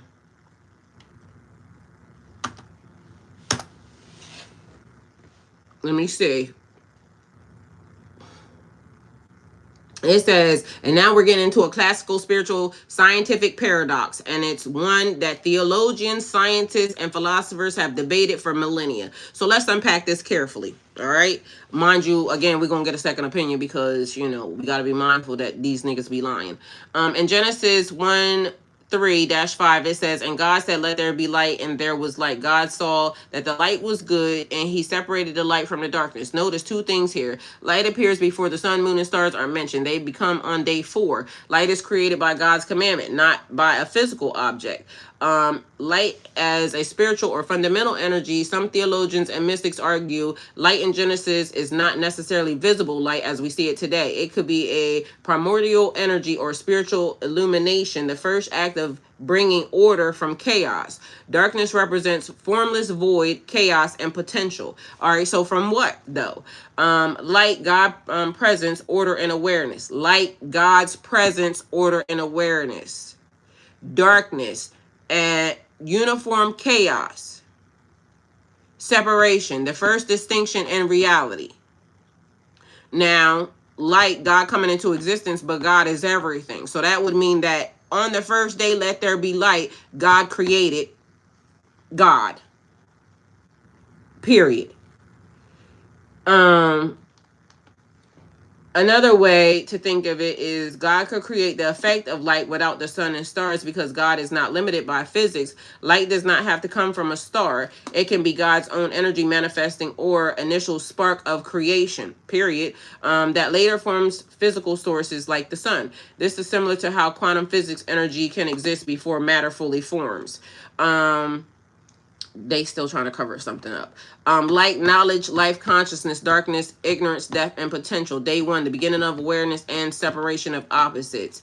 Let's see. Why feels paradoxical? Our modern brains automatically think light is physical source like the sun. Ancient texts were written symbolic theories, theological language, not the physics term. God being outside physical. All right, so let me use this right here.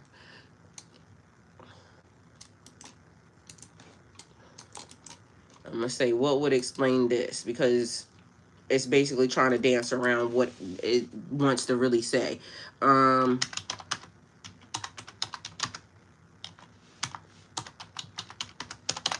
Anyway, we're going to go back after I ask the other source. Let me see.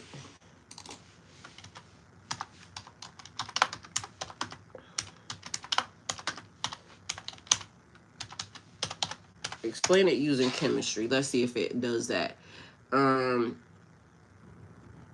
It says, think of light not as a physical phenomenon, but a manifestation itself. Light represents clarity, consciousness, and existence. Before light, nothing is distinct. No shape, no form, no being. When God says, let there be light, it's like actively reality. But this is where the Kabbalion comes in because this is what they say. The mind is all.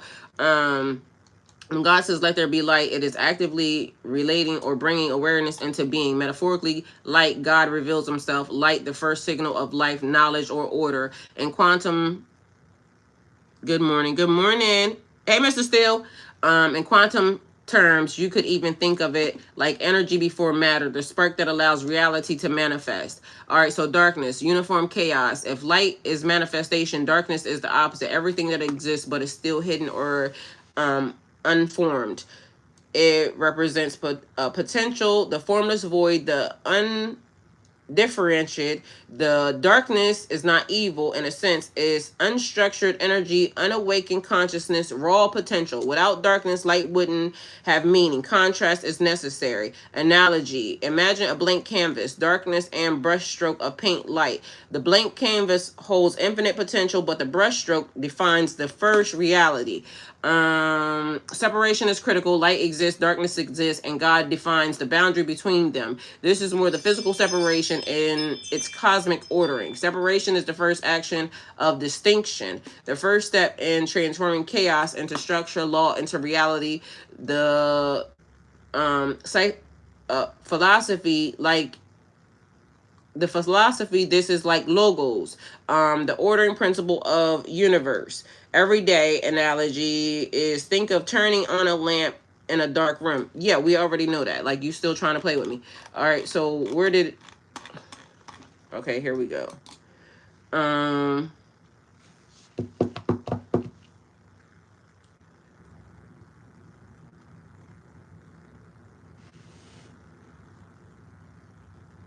Okay, here we go. So I said, in chemistry, light is energy emitted by atoms and molecules. Remember, I said I know what's there because they trying to play. And then it says, in chemistry, light is energy emitted by atoms and molecules. When an atom's electrons absorb energy, they jump into higher energy levels. When they fall back down, they emit photons. This is visible light. Energy, movement, order. Without energy, matter is quiet and uniform. Analogy, in Genesis, light, the first injection of energy into the universe. This energy excites particles, atoms. Matter becomes active and observable. Just like God speaking light, the first act of creation is energy bringing potential into action. See, we had to go through all of that to get to exactly what the heck. Darkness, inactive, unexcited matter, chaos, potential. Before light, atoms existed, but they were unexcited and unorganized. Molecules in a cold, dark environment are in low energy states. No photons are emitted. Nothing is visible. No chemical reaction can occur effectively. Chaos or uniform potential. Darkness equals matter and its ground state. Still, there still exists no structure or observable activity. Then it says the emergence of chemical order. Separation in chemistry is when energy creates distinctions. Energy inputs cause atoms to bond onto molecules. Structure emerges. Molecules interact differently depending upon temperature, pressure, or energy sources. This is essentially order arising from chaos. So the big picture, chemistry, spiritual bridge. So light, energy emerges, enters the system. Matter becomes active, first spark of creation. Darkness, the void, potential atoms waiting to react. Chaotic potential. Separation, energy organizes matter, molecule, chemical reaction, eventually leading to life, structure, and order. So Genesis day 1 is like the first chemical activation of the universe, where energy, light, brings matter out of inactivity, darkness, and gives it structure, separation. So then it says modern physics, chemistry actually sees a similar pattern in the Big Bang. Energy first, light, photons, matter forms from that energy. Particles and atoms start interacting. Structure emerges. So in Genesis day 1, the chemistry are a conceptual parallel of energy activating matter, forming order from potential chaos. Exactly. And then, so what was that supposed to be after that? All right, go back over here. But anyway, so it exists, and that's what it was saying, that it created itself, and then it goes into, something different. But all of these are different theories all over the place. Go back to the key point. So here we go. Everything exists. Everything is important. Let's see what else we got over here. We found that. Go back over here. And like I said, be mindful. Everything existing all at the same time. And I know it's all, you know, everywhere, but it's everywhere. Let's see.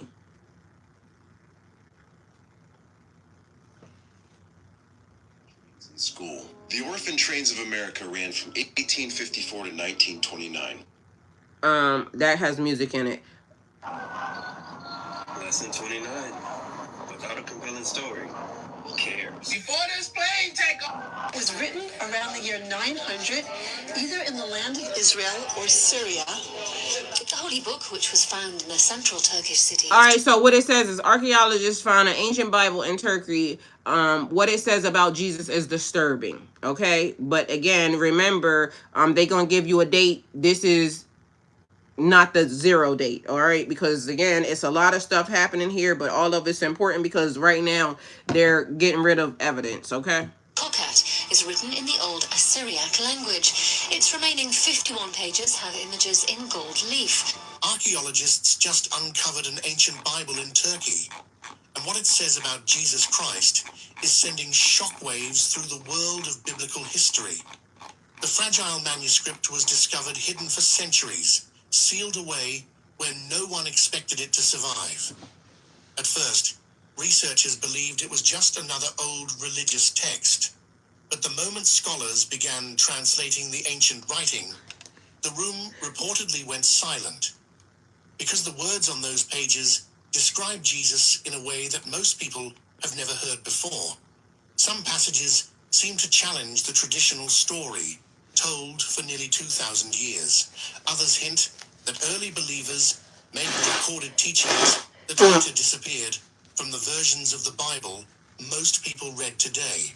And that's exactly why this discovery is causing intense debate among historians, theologians, and archaeologists around the world.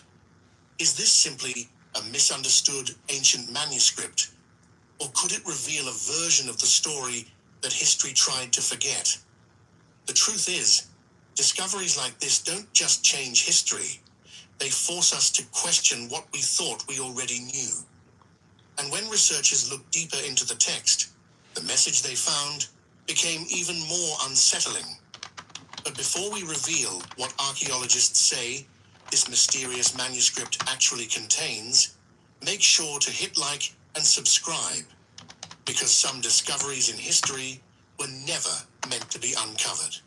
And stay with us until the very end, because in 2026, artificial intelligence analyzed this ancient text in a way no human ever could. What it uncovered forced researchers to revisit a moment that happened more than 2 decades earlier, the year 2000, when this strange Bible was first seized. That year, authorities in Turkey received a tip about a dangerous smuggling operation. Black market dealers were attempting to sell something extraordinary, an ancient manuscript believed to be worth millions on the underground antiquities market. When officials confiscated it, they immediately realized this was no ordinary artifact. The book was bound in worn, ancient leather. Its pages were written in Syriac, one of the oldest surviving forms of written language used in early Christianity. After careful carbon dating and expert analysis, scholars estimated the manuscript to be more than 1,500 years old. Soon. And this is also, be mindful, not beyond the date, not past where we need to go. It is a documentation of that present time. It became known as the mysterious Gospel of Barnabas. Today, the manuscript is reportedly kept under tight protection inside the Ethnography Museum of Ankara. Only a small number of scholars have ever been allowed to study it closely, and many of them describe the same unsettling feeling, because what is written inside the text does not match the story most people know about Jesus Christ. According to this manuscript, Jesus is described not as the Son of God, but as a Who yawned? Tell me. prophet, a powerful spiritual teacher, but not divine in the way traditional Christianity has taught for nearly 2,000 years. But mind you, that's in the Quran. So again, it's not new. It's already circulating. And then comes the part that truly shocked historians. The text claims that Jesus was never crucified. Instead, it suggests that another man, possibly Judas Iscariot, was crucified in his place, while Jesus, not new, himself was taken up to heaven alive. This claim is extremely controversial because these ideas that Jesus was a prophet rather than God and that he did not die on the cross closely resemble teachings found in the Quran, the holy text of Islam.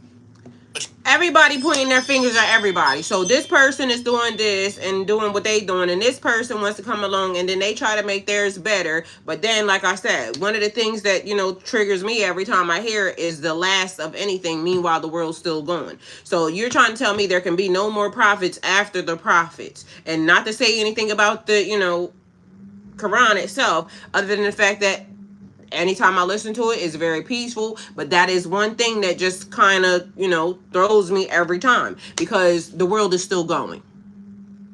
Meaning, it has to be some more people that come along. Mind you, if you're talking about a Messiah or anything else, maybe it's just the prophet, the way the prophet, I'll look up what the word means, because there's that.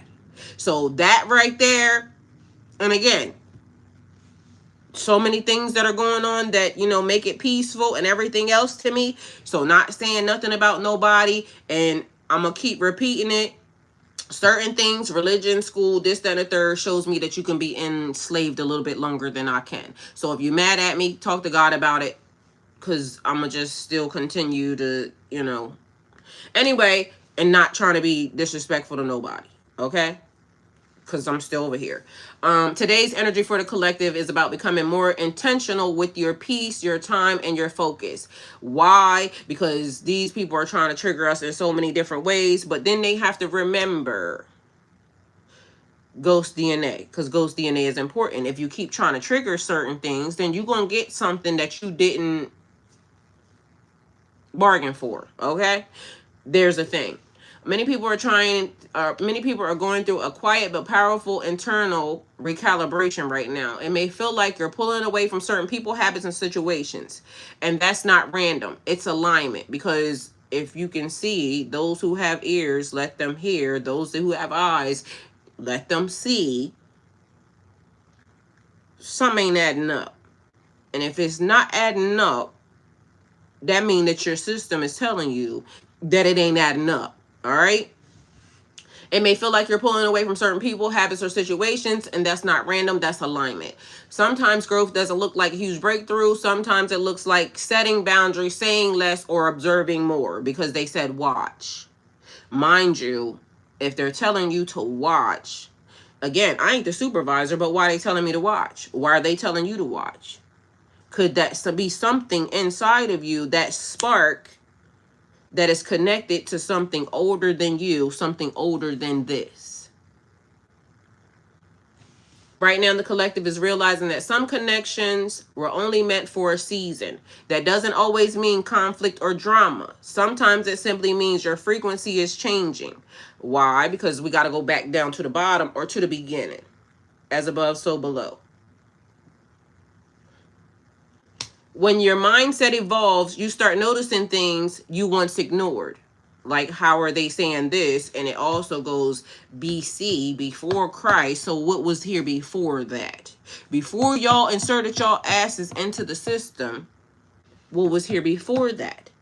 And that is all the stuff that they're trying to get rid of. Entertainment purposes only. The nigga said he about to send a missile over there. Y'all better evacuate. And who gave this nigga the power and authority to think that they should do that? But meanwhile, I ain't saying nothing about him, because without this nigga, we wouldn't have seen so much other stuff. So everybody's doing what they're supposed to do at this point in time. But remember, y'all becoming more intentional with your peace and your time and your focus. Because we're meant to see it because we ask for the truth, but we ain't meant to focus on it because we just need to watch. Don't believe me, just watch. When your mindset evolves, you start noticing things that you once ignored.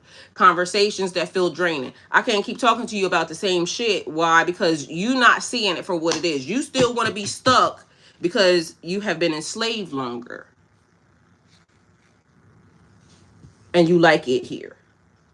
Being stuck. I don't like that. People who only show up when they need something.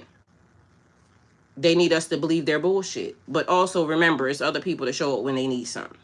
All right. Situations that no longer match your future, because also in the process of that, I could be saying they, but who is they? Because that's always the bigger question. They could be the government. They could be your family. They could be whoever the nigga is sitting right beside you. Okay. She said, yep, that's why I don't be talking to these folks no more. And period. Because what are we talking about? Like, if we still talking about America, no, we need to talk about what happened before America. We need to be talking about why all the old world buildings are being destroyed. We need to be talking about who did what, when, where, and why. Why are you trying to tell us that, hey, Cornelius, why are you trying to tell us that we shouldn't be doing this? Meanwhile, that's all y'all been doing. You telling me not to use my own tools and things of that nature, my own intuition. You want me to use yours. Yours ain't that great because you can't see that you have been enslaved this whole entire time, entertainment purposes only, and they still are doing stuff to try to enslave you. Thank you, Cornelius. And here we are. Okay? So I don't need to talk to you about nothing. Don't keep asking me the same question. Don't keep trying to take me round and round the mulberry bush, because I don't want to do that. I want to know the truth. And so sometimes it may be unbelievable because the lady said she was talking to the cats, and the cat said one spark. But, you know, cats can't talk. Or can they? Because I've been hearing cats talk more and more, which is strange, but hey. Here we are. Anyway, entertainment purposes only. People, situations that no longer match your future. This awareness isn't meant to make you bitter. It's meant to make you more selective about where your energy flows. Growth requires space. Point blank, period. So not mad at anybody, not doing anything other than growing, ascending, and also trying to listen. Because guess what? When people are always talking, and talk about shit that you don't care about, it's kind of throwing you off from situations and, you know, circumstances that you're meant to hear. Because what if that man didn't hear God telling him that it meant compass? And then connecting the dots. And then us going to look it up. It really meant the same exact thing. But mind you, it's so many people because they'll say, the Bible said, yeah, but the Bible done told us it has many contradictions in it. So not to say that it's wrong. It's just to say that we're supposed to see what we're meant to see. And you're supposed to see what you're meant to see. And my journey ain't your journey. And if you love it, then hey, well, who am I supposed to, you know, who am I on the grand scheme of things? But I don't like being lied to. And I can also notice when something don't match something else. I also notice things when it say right hand and this. They were already telling you. Mind you, they've been already telling us this whole entire time. But, you know, when you're meant to see it is when you're meant to see it. When you're meant to hear it is when you're meant to hear it. And when God want to be talking, everybody else needs to shut up. And so you move yourself on away. Growth requires space. God talking now. Because we in the moments that we need to be talking to God. She said that part. So happy he shared. And period. So many people are experiencing a shift where their old thought patterns are being challenged. Because ain't nothing matching. Nothing that they said is matching. Grow up and be a good person. Life is based off of merit. Don't seem like it. Oh, this is what's important. Mind you, don't seem like it, but we have to also be mindful that we still have to be good people even in the midst of the bullshit, because we're still connected to God and their pathway is not our pathway. Even when people be evil people are being evil people. But mind you, there's a purpose and a plan because God already know. Like I said, I'm not mad at that man for anything, because it's not my place to be mad at him. I'm actually thankful that he got put in position because of the fact that without him, it still would have been being swept under the rug. Because if that lady, and God forbid, like they said, the less of two evils, but what is that? Could it have been more evil for her to get in position or her to keep swiping pedophiles and things of that nature under the rug? Or is the truth being told and us being able to now see it the right thing to do? Now, we might not agree that he doing whatever he doing, some of the things that he's doing, because we clearly see that he's actively acting for himself. But even in the process of that, God working right now. And not for nothing, God working through him right now. So even if he doing stuff, he only doing what God is allowing him to do. Because if God didn't want him to do it, he'd strike that man dead right today. Same way he would do with you, me, or anybody else. Or she. Take it how it resonates. Anyway, many people are experiencing a shift where their old thought patterns are being challenged.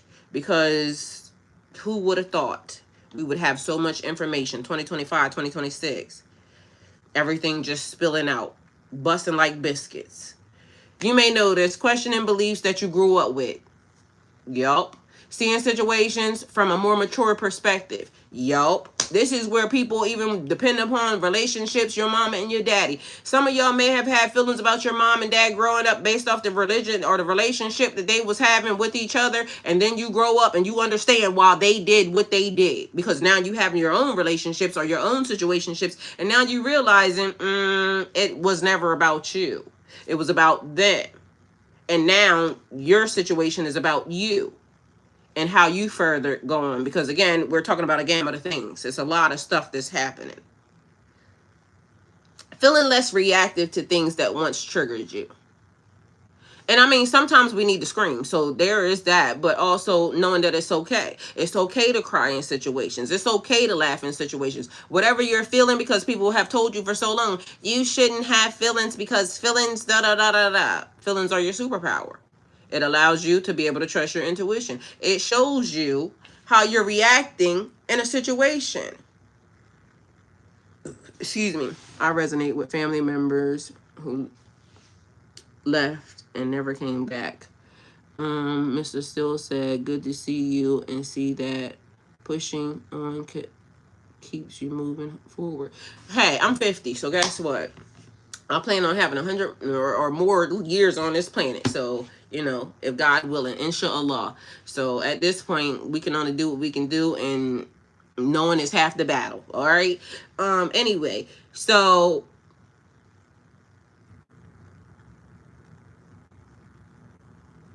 feeling less reactive to things that once triggered you.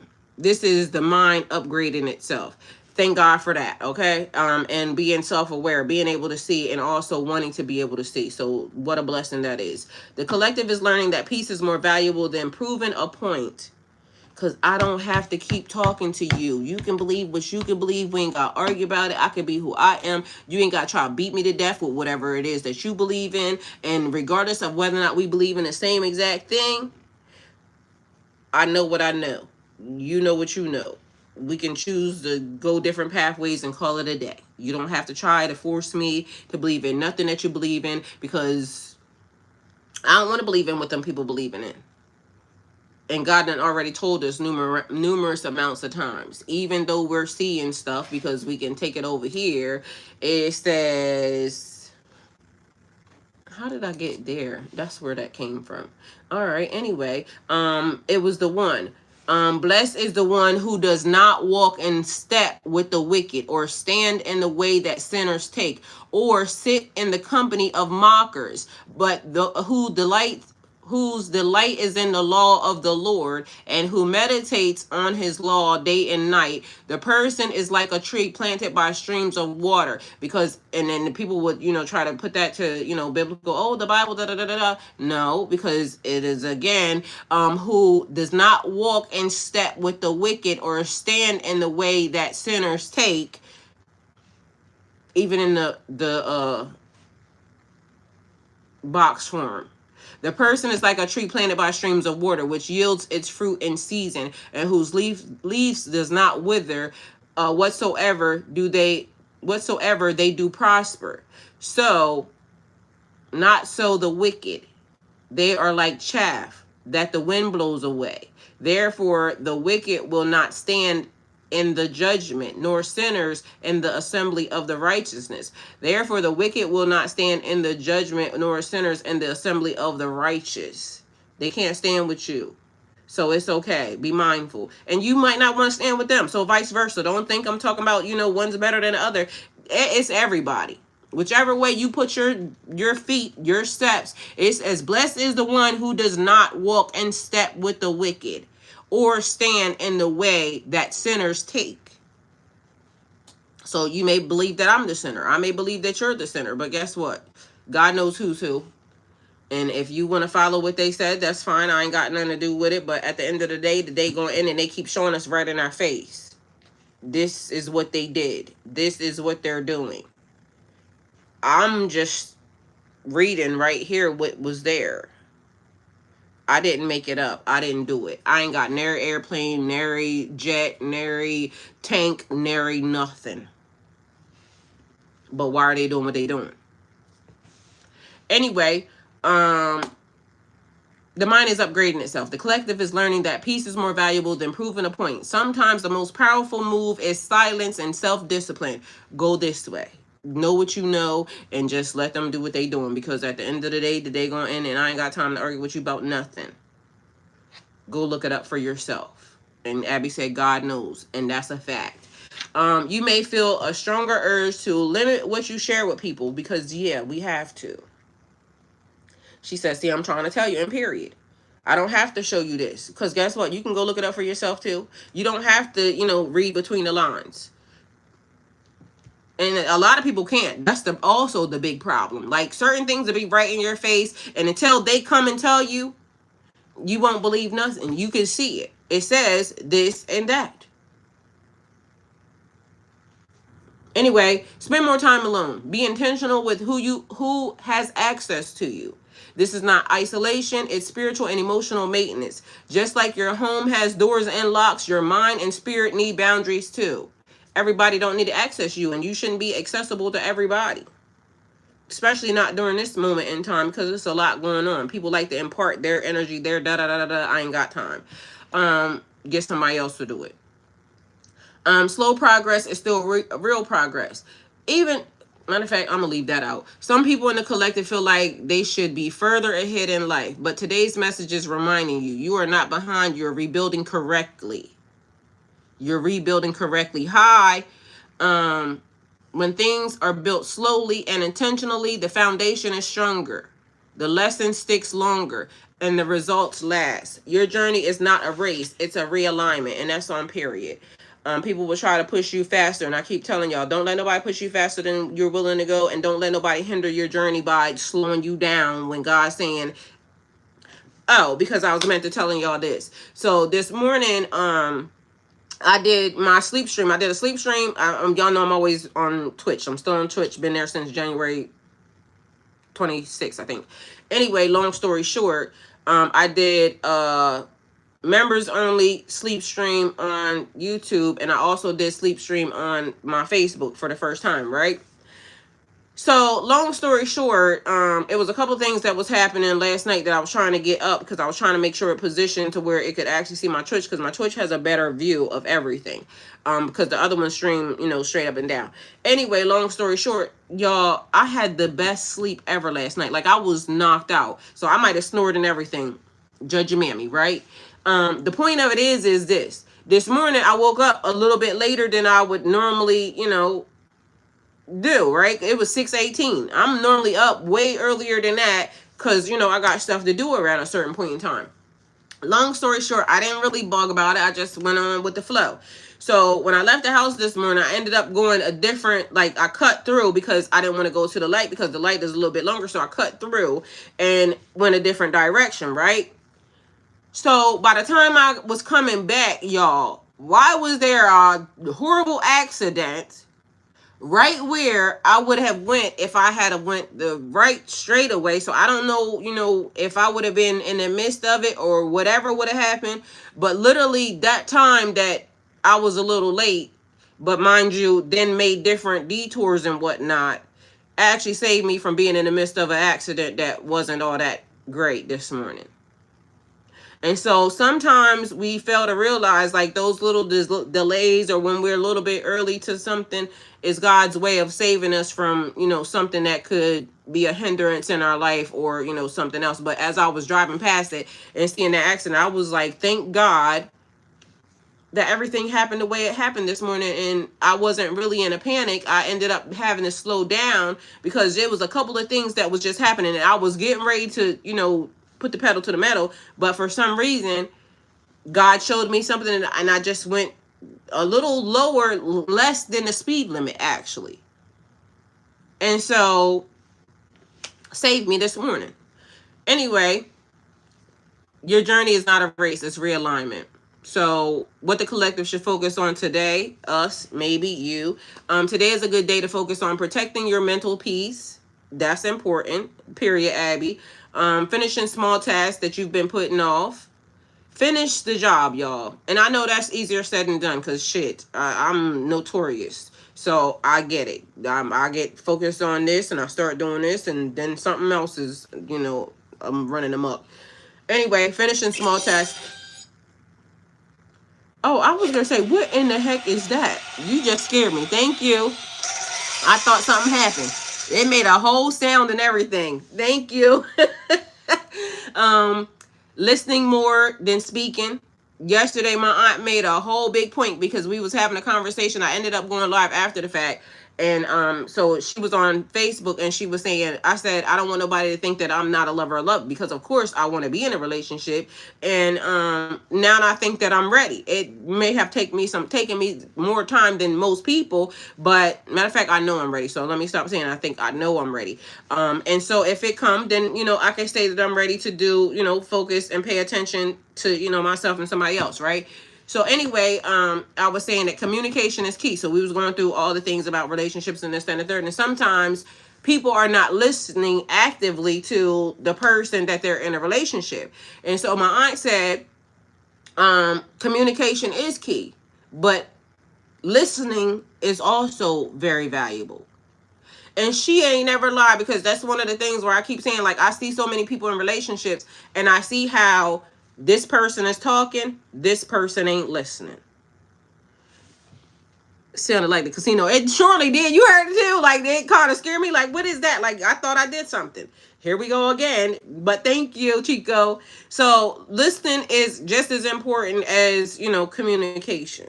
Paying attention and then hearing properly. Like, hear what they said and not what you think they said. Like, let's normalize that.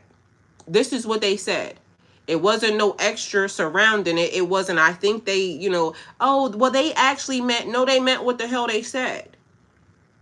And this is where it will also save us, because sometimes people be talking shit right in our faces, or treating us some type of way right in our faces, and be like, oh no, we're going to give them a pass because that's not what they meant. That's exactly what they meant. And now you hurt later on because you didn't listen. So let's normalize listening as well, please, and thank you. Trusting the quiet changes happening inside of you. So things that you may not be telling nobody, things that you may not even be sharing, even the energy shifts that you're feeling, trust it, because it's important. It's a part of the journey. Even if things feel slow externally, a lot is shifting internally. It ain't everybody's business, and that's a fact. So simple reminder for today. Sometimes the biggest upgrade in your life happens when you stop entertaining what drains you. People, places, and things. Be mindful of people trying to import their energy into your system as well. Remember, I told you about timelines. Remember, I told you when the lady drew the timeline, we could talk about the timelines as much as we want to, because sometimes this person could be here, you could be here, or y'all could be here at the same damn time. But everybody, past, present, and future things are happening right here, right now. Your timeline ain't the same as somebody else's timeline. If you feel like your timeline is taking a dip, be mindful of the people that you meet on your dip. If your timeline is on the rise, also be mindful of the people that you meet on that timeline. Where are they at? How long have you been here? What have you done? Why are you still, you know, it's a lot of things now to be able to pay attention to, or to even ingest is the word that I keep hearing. But either way, you got this. All right. It's important. Sometimes the biggest upgrade in your life happens when you stop entertaining what drains you. You do not need to force your way into spaces anymore, because doors are opening easily, especially where you're meant to be. Don't force nobody. Don't force no door. Also be mindful of the timelines, the examples, because that's important. Don't let nobody intercept your timeline. Don't let nobody destiny swap with you either. Don't let nobody come and sit their ass in your seat while you're actively doing the work, and now they just mosey on in the door and, you know, sit down because you opened it and it wasn't supposed to be, you know, actively them even involved in it. And you'll see it, you'll know it, you'll spot it, because instantly you're doing something and then somebody wants to insert themselves. No, thank you. It's cool. I got this. Even if I don't know what I'm doing, apparently I know what I'm doing because I got here. What belongs to you will recognize you. Important. Very important. Because you don't have to do anything but that. Recognize it and it recognizes you. Remember I told y'all about the energy, but also it goes back to the lady with the cat. Because remember, it said the energy is split this way, but be mindful, it is going to match the energy. So that's important. Anyway, so we're going to go one more step and then we up out of here, because guess what? It's a spider on the wall. Just came out and crawled like he just lived here too. Apparently he do. Anyway, I'm going to put his ass outside. But if he make it to the ceiling, I don't know what's going to happen, because, you know, it's going to be a different ball game. Anyway, who is they? When people say they're trying to destroy ancient buildings and this, that, and the third. Information, all of these points are so important. I'm trying to tell you, it's a lot and it's all over the place, but guess what? Who is they? Your mama, your daddy, the government, the people down the street, the ops, you is also they. Be mindful, because these are important situations and these are important words, okay? Because people say it all the time. They are trying to. They is this. Why the spider keep catching my eyes?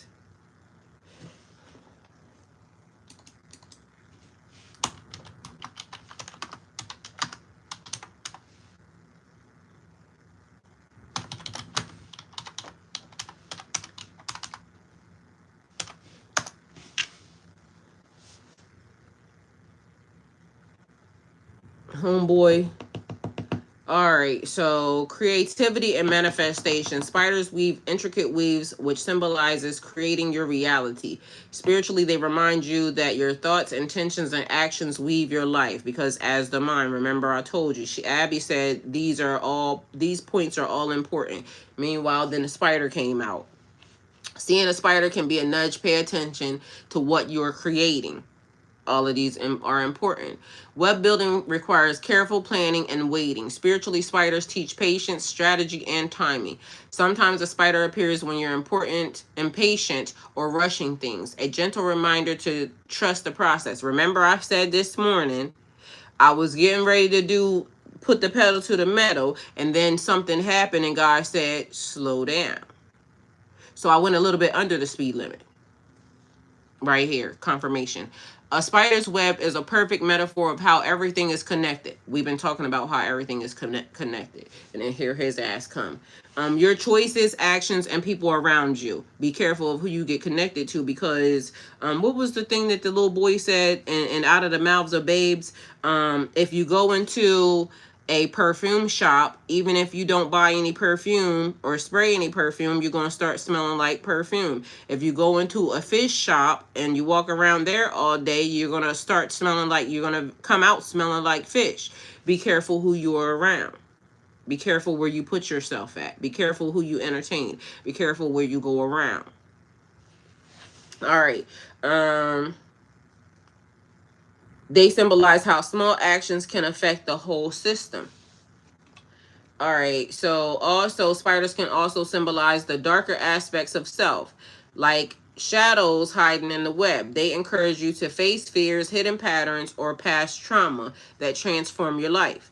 Feminine energy and creation. Many cultures see spiders as representing the divine feminine, fertility, and creation. They often carry the energy of wisdom, intuition, nurturing through creativity.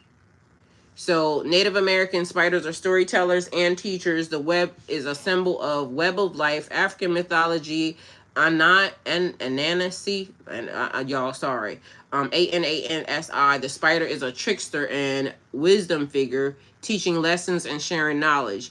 Greek mythology, Archin, is that like arachnophobia, arachne? That's what it is. Was turned into a spider for exceptional weaving, linking spiders to skill and pride. Celtic symbolism. The spider symbolizes craft, destiny, and interconnected fate. Spiritual as a spider message. If a spider shows up in your life or meditation, are you creating intentionally? Remember I said we have to be more intentional. So confirmation again. Are you being patient with your goals? Said that, talked about it. Are you noticing how your actions are connected to the bigger picture? This is the message. Is there shadow work you need to do? Maybe still, because God killed them. Spiders often appear when you need to focus on creativity, strategy, or personal transformation. Definitely utilizing that. And that's it. That's all. So I'm gonna just say that. That's the end. That's the message. Spider, close it out. Thank you guys for being here. Don't forget, I don't teach tarot. Link is in the bio, but you can also find it at link is in the bio at. Matter of fact, y'all, I love y'all. Y'all going and get y'all, because y'all be the ones that be getting me in trouble. The link is in the bio, but also you can find it at Amazon. So I don't teach tarot. Thank y'all for being here. Always go with God. I love y'all, and have the day y'all deserve.